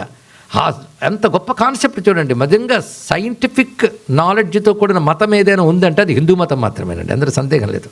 లేకపోతే ఈ కాన్సెప్ట్ మీరు ఒక్కసారి అర్థం చేసుకోండి, ఎంత గొప్పగా చూపిస్తున్నాడు ఇక్కడ. అది ఇప్పుడు ఎన్నున్నాయో, యూనివర్స్ అంటే అంత ఉన్నదో, ఎన్నున్నాయో, బ్రహ్మదేవుడు దాటి వెళ్తున్నట్టు ఎన్ని బ్రహ్మాండాలు దాటి వెళ్ళాడు. అది ఎక్కడో బ్రహ్మాండంలో వేసినటువంటి మొగలు రేక్ ఇక్కడ పడుతుంటే పట్టుకున్నాడు వాడు. ఇంకా పైన ఎన్ని ఉన్నాయో ఇది తెలుసుకుంటే చాలు. ఇక్కడ అంటే ఆ స్పేస్ అండ్ టైం గురించి, కాస్మోస్ గురించి మన గ్రంథాలు చెప్పిన రహస్యాలు ఎక్కడ కనబడవండి ఇక్కడ. మొత్తానికి ఈ కథలో మనం తెలుసుకోవాల్సింది అసత్యం ఈశ్వరార్చనకి పనికిరాదు. అందుకే అసత్యం పలికిన సృష్టికర్త తలైనా తీసి పారేసాడు ఇక్కడ. అదే నీకు 5 ముఖాలు తగవనైనా నీకు 4 ముఖాలు గడివే ఉండు అని చెప్పాడు ఇక్కడ. ఈ కథలో దాగినటువంటి ప్రధానమైన అర్థం ఇది. వినగానే ఓహో బ్రహ్మ కంటే విష్ణువు కంటే శివుడు గొప్పవాడనమాట అనిపిస్తే మనం పొరపాటు పడ్డామన్నమాట. తెలుసుకోండి ఇక్కడ. ఇలాంటి చోట కొంత సంయమనం అవసరం. విష్ణు భక్తుల వాడికి అంటే బాగా కోపం వచ్చేస్తుంటుంది. మరి వాళ్ళు విష్ణు పురాణం పట్టుకుని శివనింద చేసినప్పుడు వీళ్ళంతా వాలి. అందుకే నువ్వు ఒకటి పట్టుకుని తిట్టడం మొదలెడితే నేను మరొకటి పట్టుకుని నిన్ను తిడతా అంటాడు. వీళ్ళు ఇద్దరు కలిసి ధర్మాన్ని దెబ్బతీస్తారు. తెలుసుకోండి ఇక్కడ. అందుకే అలాంటి చోట సంయమనంతో మనం అర్థం చేసుకోవాలి. ఇక్కడ ఎవడైతే మహాగ్నిస్తంభంగా ఉన్నాడో వాడు పరమేశ్వరుడు, వాడు పరమాత్మ. వాడే సృష్టి స్థితిలో చేసినప్పుడు బ్రహ్మ విష్ణు రుద్రాది రూపాలతో ఉంటాడు. ఇక్కడ చెప్పడంలో బ్రహ్మ విష్ణు అంటే అర్థం సృష్టిగతమైన ఒక అహంకారం, స్థితిగతమైన ఒక అహంకారం. మీరు కొంచెం ఆలోచిస్తే తెలుస్తుంది. సృష్టి చేస్తున్నాను ఒక అహంకారం ఉంటుంది, సృష్టి చేయగలిగే శక్తి ఉంటుంది. స్థితి చేయగలిగే శక్తి, స్థితి చేయగల అహంకారం ఉంటుంది. ఇది అంతవరకు ఉంటాయి. ప్రశ్న ఏంటి? సృష్టి స్థితి 2 అహంకారాలు ఎంతవరకు ఉంటాయి? సృష్టినంతవరకు ఉంటాయి, అంతే కదండి. ఇక్కడ స్థితి చేసే అహంకారం కూడా ఎప్పుడు పోతుంది? లయతో పోవాల్సిందే. కానీ ఈ అహంకారాలకి పరిమితి ఉంటుంది. లయంలో అన్నీ లయమైపోవాల్సిందే. లయంలో ఏముంటుంది అది ఒకటి ఆలోచించారు కదా. లయంలో ఉండేది ఏమిటి? మీరు కొంచెం ఆలోచిస్తే ఒక సముద్రంలో కెరటం లేచింది అనుకుందాం, అది సృష్టి. కొంతసేపు సస్టైన్ అయితే స్థితి. తిరిగి వెనక్కి వెళ్ళిపోతే లయ కదా. వెనక్కి వెళ్ళినప్పుడు ఎక్కడికి వెళ్ళింది అది? అప్పుడు ఏముంది? సముద్రం ఒకటి ఉంది. కెరటం అనే దృష్టితో చూసినప్పుడు ఇది సృష్టి స్థితి అన్నారు, వెళ్ళినప్పుడు ఎక్కడికి వెళ్ళిపోయింది? లయంలో ఏముంది? సముద్రం అంటే ఇన్ఫినిటీ, అనంతమే. కానీ లయం వచ్చేటప్పుడు ఉండేది అనంతతత్వం.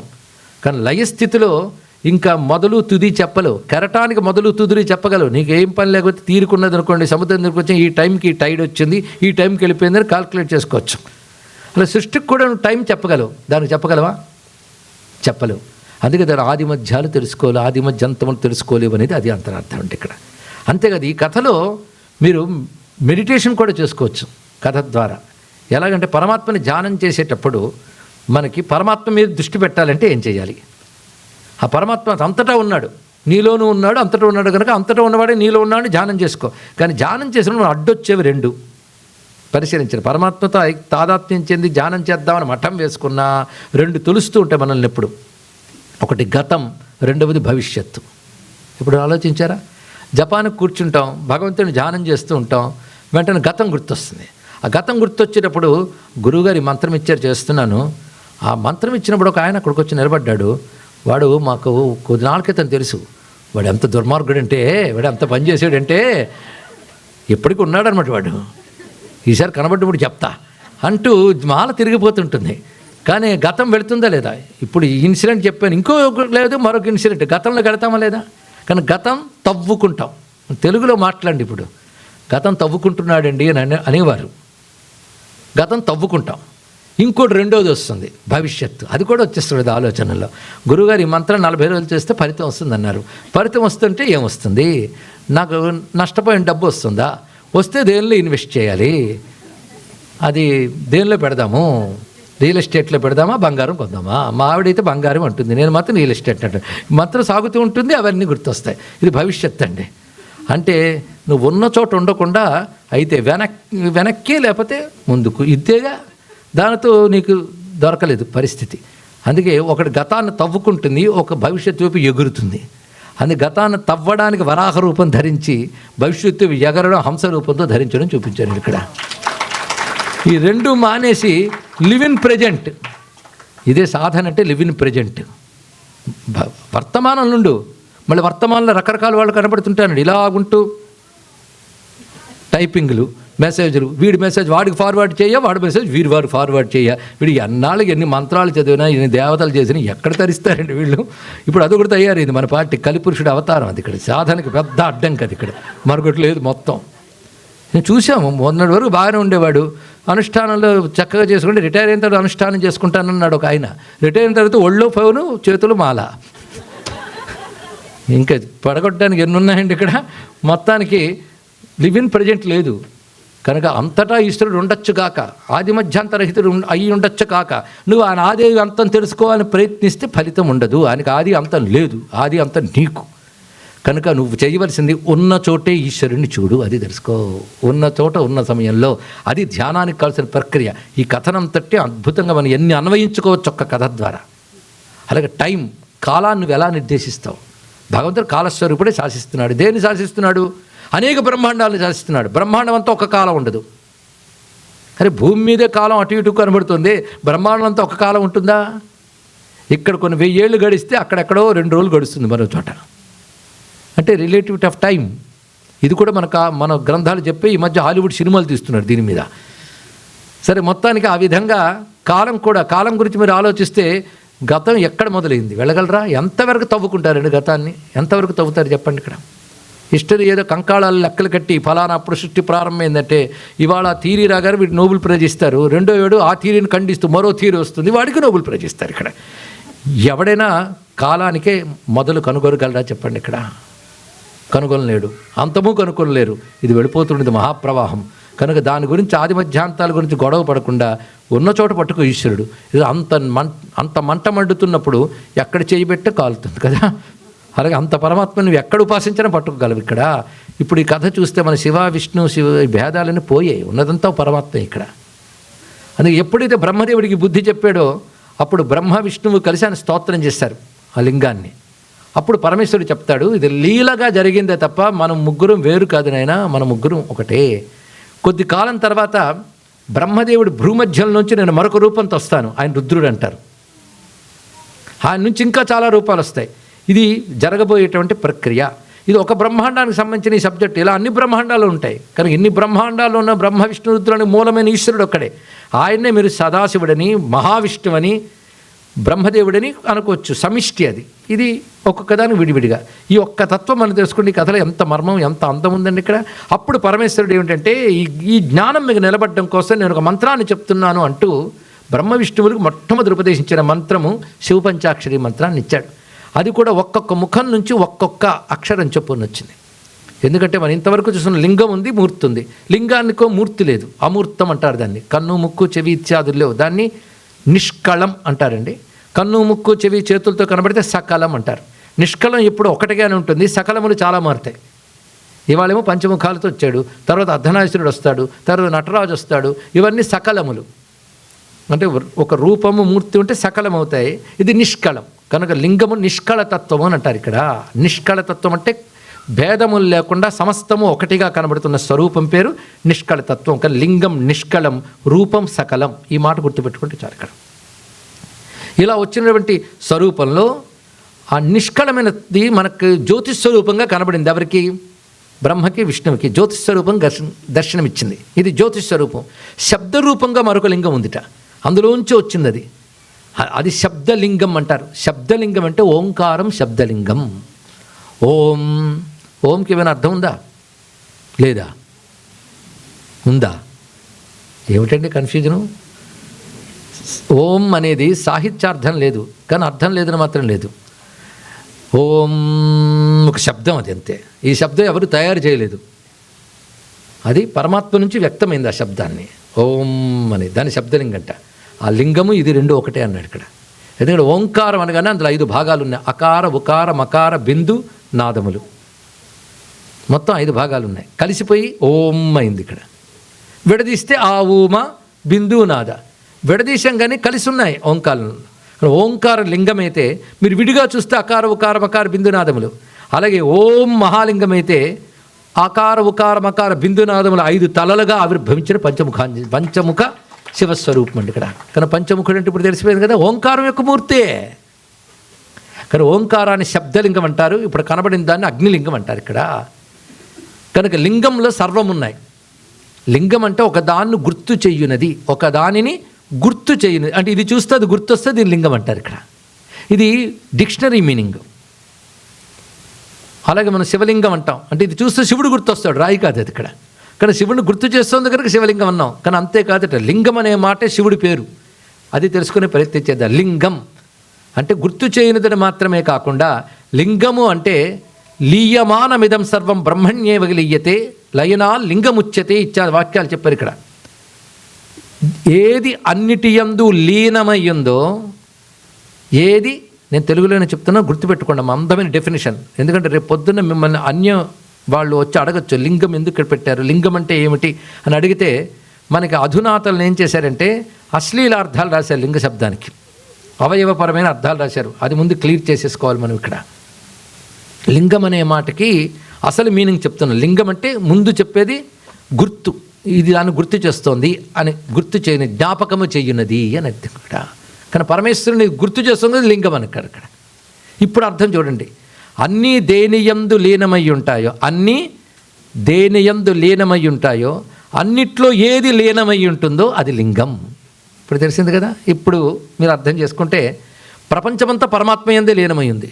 ఎందుకంటే పరమాత్మను వదిలితే ప్రపంచానికి మరి ఎగ్జిస్టెన్స్ లేదు. పరమాత్మ యందే ఎగ్జిస్టెన్స్ ప్రపంచానికి. అందుకే పరమాత్మని ఎగ్జిస్టెన్స్ అన్నాం. ఎగ్జిస్టెన్స్ అంటే సత్, అధిష్టానం అంటారు పరమాత్మని. దాని యందు ఈ జగత్తంతా ఆధారమైనది కనుక, ఆధారమైనది ప్రపంచం, ఆధారంగా తీసుకున్నది పరమాత్మని, ఆయన ఆధారమై ఉన్నాడు. ఇది ఎలాగంటే ఇందాకటి ఉదాహరణకే రండి, కెరటాలన్నీ సముద్రంలో ఉన్నాయి కదా. కనుక సముద్రం కెరటాలన్నిటికీ ఆధారం. కెరటాలు సముద్రాన్ని వదిలి బయటకు వెళ్ళగలవా? పెడితే వాడికి ఎగ్జిస్టెన్స్ ఉందా? టాటా బై బై అని అన్నావు, పుట్టి అక్కడే మళ్ళీ పడిపోవాల్సింది తప్ప బయటికి రావు అవి. కనుక కెరటాలు ఎలా సముద్రంలో ఉన్నాయో, ప్రపంచంలో వచ్చే ప్రతిదీ కూడా పరమాత్మ యందు ఉంది. ఇప్పుడు తెలిసింది కదా. కనుక కెరటాలన్నీ దేనిలో లీనమై ఉన్నాయి? సముద్రంలో. కెరటాల్లో ఏమి లీనమై ఉంది? సముద్రం కెరటాల్లో లీనమై ఉంది, కెరటాలు సముద్రంలో లీనమై ఉన్నాయి. కానీ ప్రపంచమంతా పరమాత్మలోనే లీనమై ఉంది. ప్రపంచంలో అన్నిటి యందు పరమాత్మ లీనమై ఉన్నాడు. ఇలా లీనమైన వాడిని లింగం అన్నారు. కనుక లింగం అంటే ఇది మాట అండి. లయనాల్ లింగముచ్యతే, ఈ మాట స్పష్టంగా చెప్పారు. లీనమై ఉన్నవాడే లింగం. ఇదే యవ్వని యందు ఉండు లీనమై అన్నారు. లింగం అనేది ఆయనకు పేరు అయిందయ్యా అని అక్కడ. ఇప్పుడు ఎక్కడ లీనమై ఉన్నాడు? నువ్వు పట్టుకోవాల్సిన దాన్ని లీనమై ఉన్నవాడిని పట్టుకోవాలి. ఇక్కడ దేనిలో లీనమై ఉన్నాడు చూసి దాని ద్వారా లీనమైన వాడిని పట్టుకోవాలి. ఇప్పుడు శరీరం ఉంది, శరీరంలో పరమాత్మ శిరస్సు నుంచి పాదాల వరకు అంతటా లీనమై ఉన్నాడు. ఇక్కడ ఒక్కసారి ధ్యానంలో కూర్చుంటే అంతటా ఆయన లీనమై ఉన్నాడు కనుక నీ శరీరమే లింగం. శరీరాన్ని లింగం ఎందుకన్నామంటే లోపల ఈశ్వరుడు ఉన్నాడు గుర్తు చేస్తుంది ఇది ఇక్కడ. లేకపోతే నువ్వు నడవలో, కథల్లో, మేధల్లో లోపల ఈశ్వరుడు ఉన్నాడు, కానీ ఈశ్వరుడు గుర్తు చేస్తుంది కదా, అప్పుడు లింగం ఇది. ఇందులో ఈశ్వరుడు లీనమై ఉన్నాడు కదా, ఇది లింగం. ఇప్పుడు తెలుసుకుంటే అన్నిట్లో ఎవడు లీనమై ఉన్నాడో, అన్నిట్లో ఎవడు లీనమై ఉన్నాడో, అన్నీ ఎవడి యందు లీనమై ఉన్నాయో అది లింగము. ఇది లింగతత్వం అండి ఇక్కడ. కానీ 5 ముఖాలతో వచ్చాడు కదా, ఈ 5 ముఖాలు ముందు చూపించాడు. ఎందుకంటే జరగబోయేదంతా ఈ విశ్వమంతా 5 విధాలుగా ఉంటుందని. ఎందుకంటే ఎప్పుడైనా సరే లీల తత్వంతో ఉంటుంది. తత్వం అంటే డెప్త్ ఆఫ్ నాలెడ్జ్. ఇంతవరకు కథ అయిపోయిందండి, కథతో అందరూ ఆగిపోతారు, అక్కడే గొడవలు. కథలో ఉన్న మీనింగ్ని మనం తెలుసుకుంటే జ్ఞానంలోకి వెళ్ళిపోతాం. జ్ఞానంలోకి వెళ్ళిపోతే గొడవలే లేవు. ఇప్పుడు అది చెప్పుకుంటున్నాం. ఇంతవరకు లీల మనకి లింగలీల వచ్చింది, పంచముఖ లీల వచ్చింది. ఇప్పుడు ఇందులో ఉన్న తత్వాన్ని మనం తెలుసుకుంటున్నాం. మొత్తం ముద్దగా ఉన్నది విచ్చుకుందండి. ఇది ఎలాగంటే పద్మం ముందు మొగ్గలా ఉంటుంది, తర్వాత విచ్చుకుంటుంది. ఓంకారం మొగ్గలాగుంటే విచ్చుకుంటే అకార ఉకార మకార బిందునాదములు అయ్యాయి. తెలుసుకోండి. అలా 5 ముఖాలతో ఉన్నాయి ఆయనకి ఇక్కడ. 5 ముఖాలు 5 నుంచి ఏవేవి వచ్చాయో ఇప్పుడు చెప్పుకుంటే ప్రయత్నం చేద్దాం. ఇదంతా మనకు అనుభవంలో ఉన్నవే చెప్తున్నాం ఇక్కడ. ఈ 5 ఏమని చెప్పాము? అకార ఉకార మకార బిందు నాద. ఇదే సజ్జోజాత వామదేవ అఘోర తత్పురుష ఈశాన అనే పేర్లతో ఉన్న ముఖములు. 5 ఒకటికే ముఖాలు, ఆయన ఒక్కడే. అంటే ఒకటే 5గా విచ్చుకుందనమాట. ఇందులో 5 నుంచి 5 పనులు బయటకు వచ్చాయి. 5 పనులే ప్రపంచంలో ఎప్పుడు జరుగుతుంటాయి. మీరు ఒక్కసారి ఏకాగ్రంగా వింటే ఇందులో ఉన్న మాధుర్యాన్ని మీరు ఆస్వాదిస్తారండి. 5 పనులు తప్ప ప్రపంచంలో మరొకటి జరగదు. 5 పనులు ఏమిటంటే సృష్టి, స్థితి, సంహారము, తిరోధానము, అనుగ్రహము. ఇందుకు 3 అన్నారు కదంటే 3 దానిలో మళ్ళీ 2 బైఫర్కేషన్స్ ఉన్నాయి. నేను దీన్ని 2 సెట్లుగా అర్థం చెప్తాను. ఎందుకంటే గ్రహించగలిగే మంచి శ్రోతలు ఉన్నారు కనుక కొంచెం లోతుకు వెళ్ళే ప్రయత్నం చేస్తున్నాను. సిద్ధమే కదా? 2 రకాల అర్థాలు అంటే మీరు 2 టేబుల్స్ వేసుకోవచ్చు. ఒక టేబుల్ పరమైన అర్థం చెప్తున్నాం ఏంటంటే సృష్టి, స్థితి, సంహారం అందరికి అర్థమైంది కదా. అయితే ఈ సంహారమైనదంతా కనబడకుండా పోతుంది కదా, అవునా లేదా? కొంతసేపటి కనబడకుండా పోతుంది, మరుగున పడుతుంది. ఇక్కడ ఈ మరుగున పడ్డాన్ని తిరోధానం అంటారు. కనబడకుండా పోయిందంటే అసలు పోయిందా అంటే మళ్ళీ తర్వాత బయటకు వస్తుంది. ఇక్కడ ఇది ఎలాంటిది అంటే పంట పంట వేసి విత్తనాలు వేసేటప్పుడు సృష్టి, పెరిగేటప్పుడు పంట పెరిగేటప్పుడు స్థితి. దాన్ని అంత కాపాడుతామండి స్థితికారుళ్ళ. మంచి కట్టుకుంటాం, మందులు వేస్తాం, జాగ్రత్తగా కాపాడుతాం, అంతా ఇక ఏం చేస్తాం? అదే లయ అంటే. మొత్తం కోసేసాక ఏమీ లేదు కదా, ఏమీ లేదంటే మళ్ళీ పంట పండేటప్పుడు విత్తనాలు ఎక్కడి నుంచి వచ్చాయి? దాచిపెట్టారు లేదా? అది తిరోధానం. మళ్ళీ పంటల సీజన్ వచ్చినప్పుడు వేశారు కదా, తీసివేశారు కదా, అనుగ్రహం.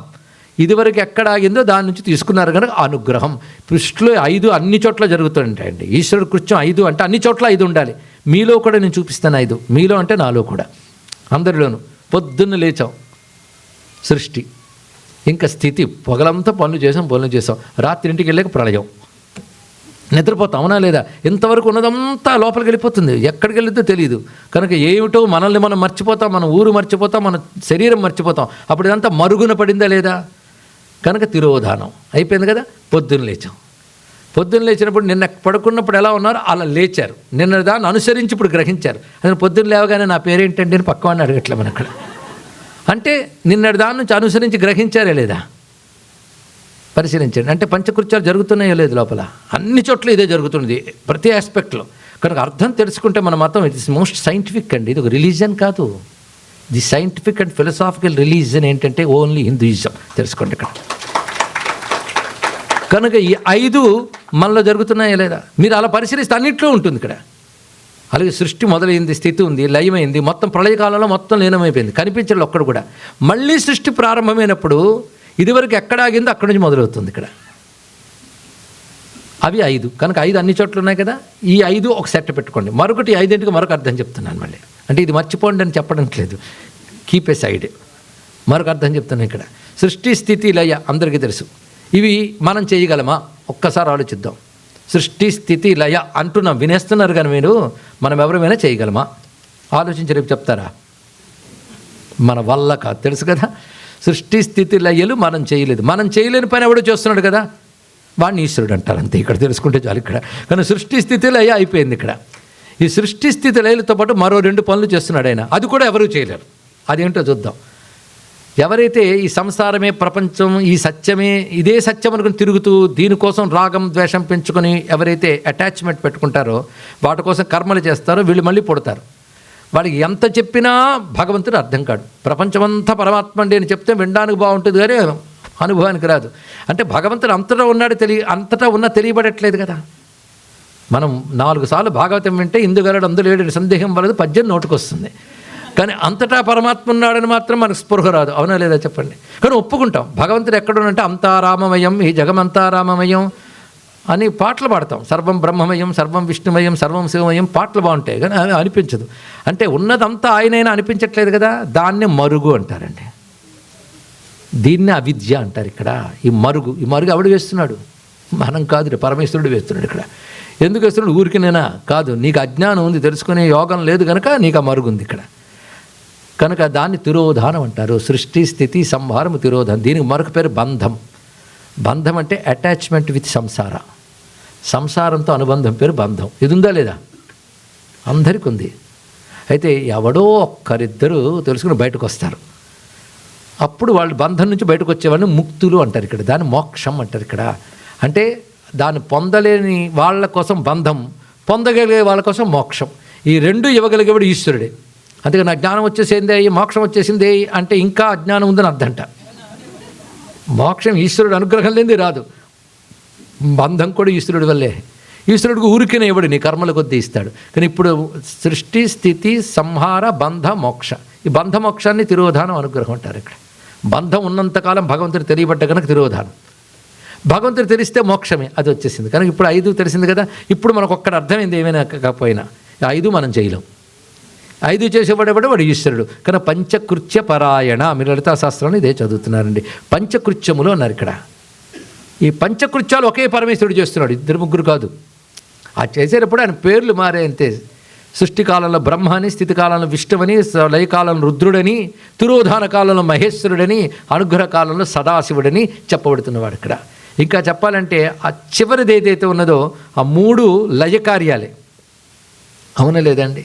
సంహరించాడు, మరుగుపరిచాడు, తిరిగి తీసుకొచ్చాడు. లయ కార్యంలో కనుక ఆ మూడింటిని కలిపి రుద్రుడు అనేసాం.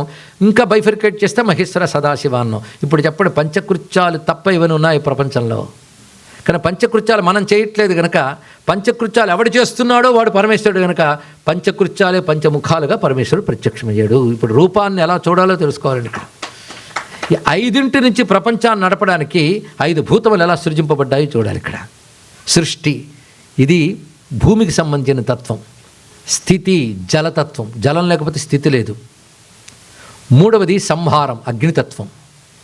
తిరోధానం వాయుతత్వం, వాయువు కనబడదు. అనుగ్రహం ఆకాశతత్వం. కనుక పంచభూతాలు 5 నుంచి వచ్చాయి. దీనికి సంబంధించిన గుణాలు శబ్ద స్పర్శ రూప రస గంధాలు. తెలుసు కదా వీటిని సెన్సెస్. వీటిని గ్రహించడం కోసం ఇంద్రియాలు లేకపోతే లాభం లేదు. కనుక గ్రహించే ఇంద్రియాలు, పనిచేసే ఇంద్రియాలు 2 రకాలు వచ్చాయి. పంచ జ్ఞానేంద్రియాలు, పంచ కర్మేంద్రియాలు. దాని తర్వాత పంచ ప్రాణాలు. మొత్తం ఎన్ని పంచలు వచ్చాయి పరిశీలించండి. పంచకృత్యాలు పరమేశ్వర తత్వం అయితే ఎన్ని పంచలు అందులోంచి వచ్చాయి? పంచభూతాలు, పంచ తన్మాత్రలు, పంచ జ్ఞానేంద్రియాలు, పంచ కర్మేంద్రియాలు, పంచ ప్రాణాలు. ఎన్ని? 5, 25, 5 5లు. పంచ పంచ పంచ కదా. ఈ పంచ విస్తరిస్తేనే ప్రపంచం అయ్యింది కదా అన్నాడు ఇక్కడ. అక్కడ ప్రపంచమంతా పరమేశ్వర స్వరూపమే. ఈ 5 బయట ఎలా ఉన్నాయి, లోపల అలా ఉన్నాయి. లేవు, నీలో పంచ జ్ఞానేంద్రియాలు లేవు, పంచ కర్మేంద్రియాలు లేవు, పంచ ప్రాణాలు లేవు, పంచభూతాలు లేవు, ఉన్నాయి కదా. 5 ఎవరి వల్ల ఉన్నాయి? లోపల పరమాత్మ కూడా ఉండడం వల్లే కదా ఉన్నాయి. కానీ ఆ పరమాత్మే మనలో 5 ముఖాలతో శరీరం అంతా నడుపుతున్నాడు. అంటే పంచముఖుడు ఇక్కడే కనబడుతున్నాడు. మొత్తం లీనమే చేస్తున్నాడు కనుక ఆయన లింగం. చూసారా? కానీ ఇప్పుడు పంచతత్వం అర్థమైంది కదా. ఈ పంచతత్వంలో మనం పడి ఉన్నాం కనుక ఈ పంచతత్వంలోంచి మరి అన్నీ కావాలి. మంచి అయినా చెడైనా ఇందులోంచి అనుభవిస్తాం. కానీ చెడొద్దు అనుకుంటాం, మంచి కావాలనుకుంటాం. అప్పుడు ఏం చేయాలంటే ఈ పంచతత్వాల్లోంచి ఈశ్వరుడు మనల్ని అనుగ్రహించాలి. ఈ పంచతత్వాల్లో ఈశ్వరుని చూడగలగాలి. ఈ పంచతత్వాలకు అతీతుడు కూడా ఈశ్వరుడే అని తెలుసుకోగలగాలి. ఇది తెలుసుకోవాలంటే పంచలోంచి ఒక్కొక్క దాని సారం ఒక్కొక్క అక్షరంగా బయటకు వచ్చి అకార ఉకార మకార బిందునాదాలే నామ శివాయ అని 5 అక్షరాలుగా వచ్చాయి. ఇది పంచాక్షరి స్వరూపము. ఇది పరమేశ్వరుడు ఉపదేశించాడు దీన్నే. ఈ మంత్రం జపించగా మనలో ఉన్న పంచతత్వాలు మన కంట్రోల్లోకి వస్తాయి, బయట ఉన్న పంచతత్వాలు మన కంట్రోల్లోకి వస్తాయి. ఈ పంచతత్వాలు ఉన్న ఈశ్వరుడు మనకి అనుగ్రహిస్తాడు. అందుకే దీన్ని మించిన మంత్రం లేదయ్యా అంటారు. నమ శివాయ అన్న, శివాయ నమ అన్న అంత మహామంత్రం అయ్యారు.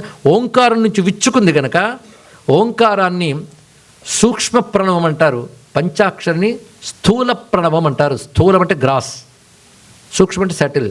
కానీ సూక్ష్మ రూపంలో ఉన్న ప్రణవం ఓంకారం, స్థూల రూపంలో ఉన్న ప్రణవం పంచాక్షరి. అదే తత్వం ఇందులోకి వచ్చింది. మొత్తం 5 తత్వాల నుంచి ప్రపంచం అంతా ఉంది. నువ్వు 5 తత్వాలే. వీటి సారం పంచాక్షరి మంత్రం. ఇది మొట్టమొదటి వచ్చిన మంత్రం. ఇదే బ్రహ్మదేవుడు దీని ద్వారానే సమస్త విజ్ఞానాన్ని గ్రహించగలిగాడు. కనుకనే తెలుగు వాళ్ళు విద్యలు చదివే ముందు పంచాక్షరి దిద్దుకుంటారు. ఓ నామః శివాయ అని రాసుకుంటారండి ఇక్కడ. దానితోనే అక్షరాభ్యాసం చేస్తారు. ఎందుకంటే 5 నుంచే 50 అక్షరాలు వచ్చాయి. 5 నుంచే స్వరాలు వచ్చాయి.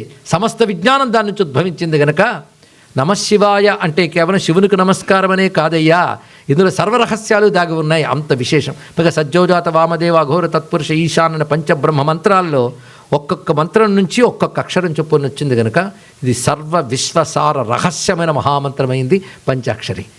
దీన్ని వాళ్ళు గ్రహించి ఆ శివలింగాన్ని ధ్యానం చేశారు. ఈ లింగాన్ని నీ లోపల ధ్యానిస్తూ పూజిస్తే అధ్యాత్మలింగార్చన అంటారు.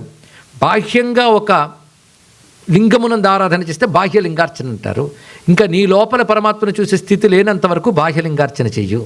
ఈ బాహ్యలింగార్చన ఎలా చేయాలి అంటే ఆ కనిపించిన జ్యోతిర్లింగం ఉందే దాన్ని ధ్యానించండి. సిద్ధమైన ధ్యానించడానికి మీరు అందరూ సిద్ధమేనా? ఎలా ఉంటుందో ఆ లింగం చెప్తున్నారు చూడండి. ప్రతివారు రుద్రాభిషేకం చేస్తూ ఉంటారని విన్నాను నేను. ఆ రుద్రాభిషేకం చేసే ముందు చెప్తారు ఈ మంత్రాన్ని. ఆపాతాళ నభస్థలాంత భువన బ్రహ్మాండమా విస్ఫుర జ్యోతి స్ఫాటిక లింగ మౌళి విలసత్పూర్ణేందువ అంతామృతై అస్తోకాపృతమేకమీశమనిషం రుద్రానువాకాన్ జపన్ ధ్యాయే దీప్సిత సిద్ధయే ధ్రువపదం విప్రోభిషించే శివం. ఎప్పుడైనా విన్నారు కదా ఇది? ఆ ఒక్కసారి ఆ శ్లోకంగా అర్థం తెలుసుకుంటే లింగం అంటే ఏంటో మనకు అర్థమవుతుంది. ఆ పాతాళ నభస్థలాంత, ఎక్కడో కంటికి కనబడిన పాతాళ లోకాలంటే క్రింది లోకాల నుంచి కంటికి కనబడిన ఊర్ధ్వలోకాల వరకు మొత్తం వ్యాపించిపోయినది లింగం. అంటే ఆ లింగం ఎంత గొప్ప చూడండి ఇక్కడ. అలా వ్యాపించిపోయిన లింగము జ్యోతి స్ఫాటిక లింగం. అది జ్యోతిర్లింగం, స్ఫటిక లింగం అన్నారు. అంటే మొత్తం క్రిస్టల్గా ఉంది. అది స్ఫటికం అంటే ప్యూర్ అని అర్థం ఇక్కడ. ఇంత విశ్వం అంతా వ్యాపించిపోయిన విశ్వ వికారాలు దానికి అంటట్లేదు, అది చెప్పడం ఇక్కడ. సృష్టి స్థితి లేలు సృష్టికున్నా కానీ ఆయనకి లేవు కదా. సుఖము దుఃఖము వెలుగు చీకటి లాభం నష్టం ప్రపంచానికి ఉన్న ఆయనకి లేవు, అంతటా వ్యాపించిన ఆయనకి ఏమీ పట్టవు. అందుకే స్ఫటికలింగం అన్నారు ఇక్కడ. జ్యోతి అంటే వెలుగు, వెలుగు అంటే వేదాంత భాషలో చైతన్యం అని అర్థం ఇక్కడ. ఆ జ్యోతి అయి ఉన్నాడు గనక జ్యోతిర్లింగం అన్నారు ఇక్కడ. అదే జ్యోతిర్లింగం, అదే స్ఫటికలింగం అండి ఇక్కడ. అలా ఉన్నాడు. పైగా అది ఎలా ఉన్నదంటే అమృతంతో తడిసిపోతుందిట. ఇది గొప్ప అద్భుతం చూడండి. అగ్నిలాగా ఉన్నాడు, అమృతంతో తడిసిపోతున్నాడు. పూర్ణేందు వాంతామృత ఇహి అన్నారు ఇక్కడ. అమృతం అంటే శక్తి అండి ఇక్కడ. జ్యోతి అంటే జ్ఞానం, ఆ శక్తి ఆయనది సహజంగా ఉంది, తడిసిపోతున్నాడు. అంటే వెలుగు వేడి ఆయనే, చల్లదనము మెత్తదనము కూడా ఆయనే, రెండూ ఆయనే. శక్తి ఆ రూపంతున్నది. శివుడు శక్తి కలిపి చూడడం ఇక్కడ. శక్తి వేరేది కాదు, ఆయనదే. అలా ఉన్న లింగాన్ని ధ్యానిస్తున్నాను అని శివలింగాభిషేకం చేసుకుంటాం మనం ఇక్కడ. అంటే ఎదురుగా పెట్టుకునే లింగం కాదు, అసలు ధ్యానించవలసిన లింగం ఇది. అది చేస్తే అధ్యాత్మ లింగార్చన అంటారు. అది మనకు అందే వరకు ఈ లింగార్చన చేయాలి, రెండు కలిపి చేసుకుంటాం. అందుకే ఈ లింగార్చన అనేది వచ్చింది. మొట్టమొదట ఈ విధంగా లింగార్చన మొదలైంది. ఆ లింగార్చన విధానాన్ని పంచాక్షరి మంత్రంతో తెలుసుకొని బ్రహ్మ విష్ణువు మొదట ఆరాధన చేస్తే వారి నుంచి దేవతలు నేర్చుకున్నారు, దేవతలు వాళ్ళ నుంచి ఋషులు తెలుసుకున్నారు, వాళ్ళు మన దాకా అందించారు. ఇది పరంపర. ఈ మొత్తం కలుపుకొని మొదట లింగార్చన చేసిన వాళ్ళతో ప్రారంభించి మనం నమస్కారం చేసుకోవాలి కనుక ముందు ప్రారంభించిన వాళ్ళకి దండం పెట్టుకుందాం. బ్రహ్మ మురారి సురార్చిత లింగం, బ్రహ్మ మురారి సురార్చిత లింగం. బ్రహ్మదేవుని చేత మురారి చేత సురుల చేత అర్చింపబడిన లింగము అయింది కదా. సరే అర్చించారండి. ఆ లింగం ఏమిటి? నిర్మల భాసిత శోభిత లింగం. నిర్మలం ది ప్యూర్, భాసిత షైనింగ్ ప్రకాశిస్తోంది. ఇక్కడ ప్రకాశం అంటే ముందే చెప్పుకున్న చైతన్యం, జగత్తంతటికి చైతన్యం ఇస్తున్నాడు. తల మొదలుకునే పాదం వరకు చైతన్యం ఉంటేనే కదా అదే ప్రకాశం. అలా మొత్తం భాసిత. భాసితం మాత్రమే కాదు, సృష్టికి శోభ దాని వల్లే వస్తుందండి. శక్తి ప్రచంచడం వల్లే సృష్టికి సౌందర్యం ఉంది, అదే సౌందర్యలాహరి. జగత్తుకు శోభ ఉందా లేదా? ఒక ప్రకాశము సౌందర్యము కనుక దానికి ఉన్న లక్షణం ఏంటి? నిర్మల భాసిత శోభిత లింగం. బాగుందండి. అయితే లింగార్చన చేస్తే నాకేం వస్తుంది? జన్మజ దుఃఖ వినాశక లింగం. అది చేస్తుందయ్యా. నువ్వు ఆ లింగారాధన చేసావనుకో ఈ జన్మలో కలిగి అన్ని దుఃఖాలు పోగొడుతుంది. ఆఖరి జన్మలే దుఃఖాలను తెలుసుకుని దాని నుంచి బయటపడే జ్ఞానం ఇచ్చి మోక్షాన్ని కూడా ఇస్తుంది కనుక లింగార్చన విధానం ఇది. జన్మజ దుఃఖ వినాశక లింగం. ఆ లింగం ఎలా ఉంటుంది? తత్. తచ్చబ్దం ఎంత గొప్పదండి. గాయత్రి మంత్రాన్ని మొదలక్షరం. చితిస్తత్పద లక్ష్యార్థ చిదేకర స్వరూపిణి. తత్ అంటే అది, అది అంటే అనిర్వచనీయం, మాటకి మనస్సుకి అందని తత్. అలాంటి సదాశివలింగం ప్రణమామి, అది అర్థం ఇక్కడ. ఒక్క శ్లోకం చెప్పుకున్నాం కదా. మొదట ఎవరు ఆరాధించారు? అసలు స్వరూపం ఏమిటి? ఆరాధిస్తే నాకేమొస్తుంది? మొత్తం చెప్పేశాడు. బ్రహ్మ మురారి సురార్చిత లింగం, నిర్మల భాసిత శోభిత లింగం, జన్మజ దుఃఖ వినాశక లింగం, తత్ప్రణమామి సదాశివలింగం. ఇది ముక్తం. దాని స్వరూపమే శివం శుభం మంగళం క్షేమం ఇవన్నీ తత్వం గనక అదే సృష్టి స్థితి రేలి చేస్తున్నప్పుడు మూడుగా ఉన్నప్పటికీ అది ఒక్కటే కనుక సృష్టిగతమైన స్థితిగతమైన అహంకారం లయం దగ్గర అనంతత్వం ముందు అవి ఐక్యమైపోయాయి. అది ఈ కథలో ఉన్న ఆంతర్యం. ఆ తత్వమే బ్రహ్మ, ఆ తత్వమే విష్ణు, ఆ తత్వమే శివుడు. ఇది శివలింగ ఆవిర్భావ లీల, పంచముఖ తత్వలీల. ఈ పంచముఖ తత్వం అర్థం చేసుకుంటే, ఆ శివలింగాన్ని ఆరాధన చేసుకుంటే, ఆ లింగ ధ్యానంలో ఆపాతాళ నభస్థల అంత చెప్పి మహన్యాసం అన్నీ చేసుకుని దాని తర్వాత శుద్ధ స్ఫటిక సంకాసంతిరేత్రం పంచవక్త్రకం అని ధ్యానం చేస్తాం. అప్పుడు మనకు అర్థమవుతుందండి. ఇది తెలుసుకుంటే ఇకపై మనం నమశివాయ అన్న శివాయ నమః అన్న ఎటైనా 5 అక్షరాలు అయిపోయి ఏం పర్వాలేదు. ఇక్కడ ఒక ఆయన అన్నాడు, ఓంకారం కలిపి షడక్షరి కదండి, మరి పంచాక్షరి ఎందుకన్నారంటే ఓంకారం కలపనక్కర్లేకుండా కూడా ఈ మంత్రం అనియా దీని యొక్క గొప్పతనం ఇక్కడ అన్నాడు. ఇదంటే మళ్ళీ ఓంకారం అనక్కర్లేదన్నాడు. ఇక్కడ అగ్గి నిప్పు అన్నట్టు ఉంటుంది. అగ్గన్న నిప్పు అన్న ఒకటే, కానీ ఓంకారంతో చేస్తే చెయ్యొచ్చుగాక. ఎందుకంటే ప్రణవాధికారం అందరికీ లేదని శాస్త్రం చెప్తుంది, కొందరికీ కొన్ని పద్ధతుల్లోనే. కానీ పంచాక్షరికి అందరికీ అధికారం ఉన్నది. అందుకే శివాయ నమః అని చేసుకున్న మహామంత్రమే, నమశివాయ అనే మంత్రమే. అంతేకాదు కొన్ని తంత్రశాస్త్రాల్లో వాయశిమన కూడా మంత్రమే అన్నారు. ఇక్కడ అంటే అక్షరాలు అటు ఇటు మార్చడంలో శక్తి పుడుతుంది ఇక్కడ. అంటే దీనిలో తెలిసేది శివాయ నమః అని సాహిత్యార్థమే కాకుండా ఒక్కొక్క అక్షరానికి ఒక్కొక్క శక్తి ఉంది, సామాన్యం కాదు. అటువంటి పంచాక్షరీ మంత్రస్వరూపుడైన శివుడు, ఆ లింగావిర్భావ లీల, పంచముఖ శివలీల, ఈ రెండు చెప్పుకున్నాం. ఇంకెన్ని లీలలు చూపిస్తాడో రేపు తెలుసుకుందాం. సర్వం శ్రీ సాంబ సదాశివ చరణారవిందార్పణమస్తు. ప్రియకాంతాయ కళ్యాణధేనధేర్థినాం శ్రీవేంకట నివాసాయ శ్రీనివాసాయ మంగళం. కాశీక్షేత్ర నివాసాయ కామితార్థప్రదాయినే విశాలాక్షి సమేతాయ విశ్వనాథాయ మంగళం. శ్రీమద్రమారమణ గోవిందో హరి గోవింద. నమః పార్వతీపతయే. హర హర మహాదేవ.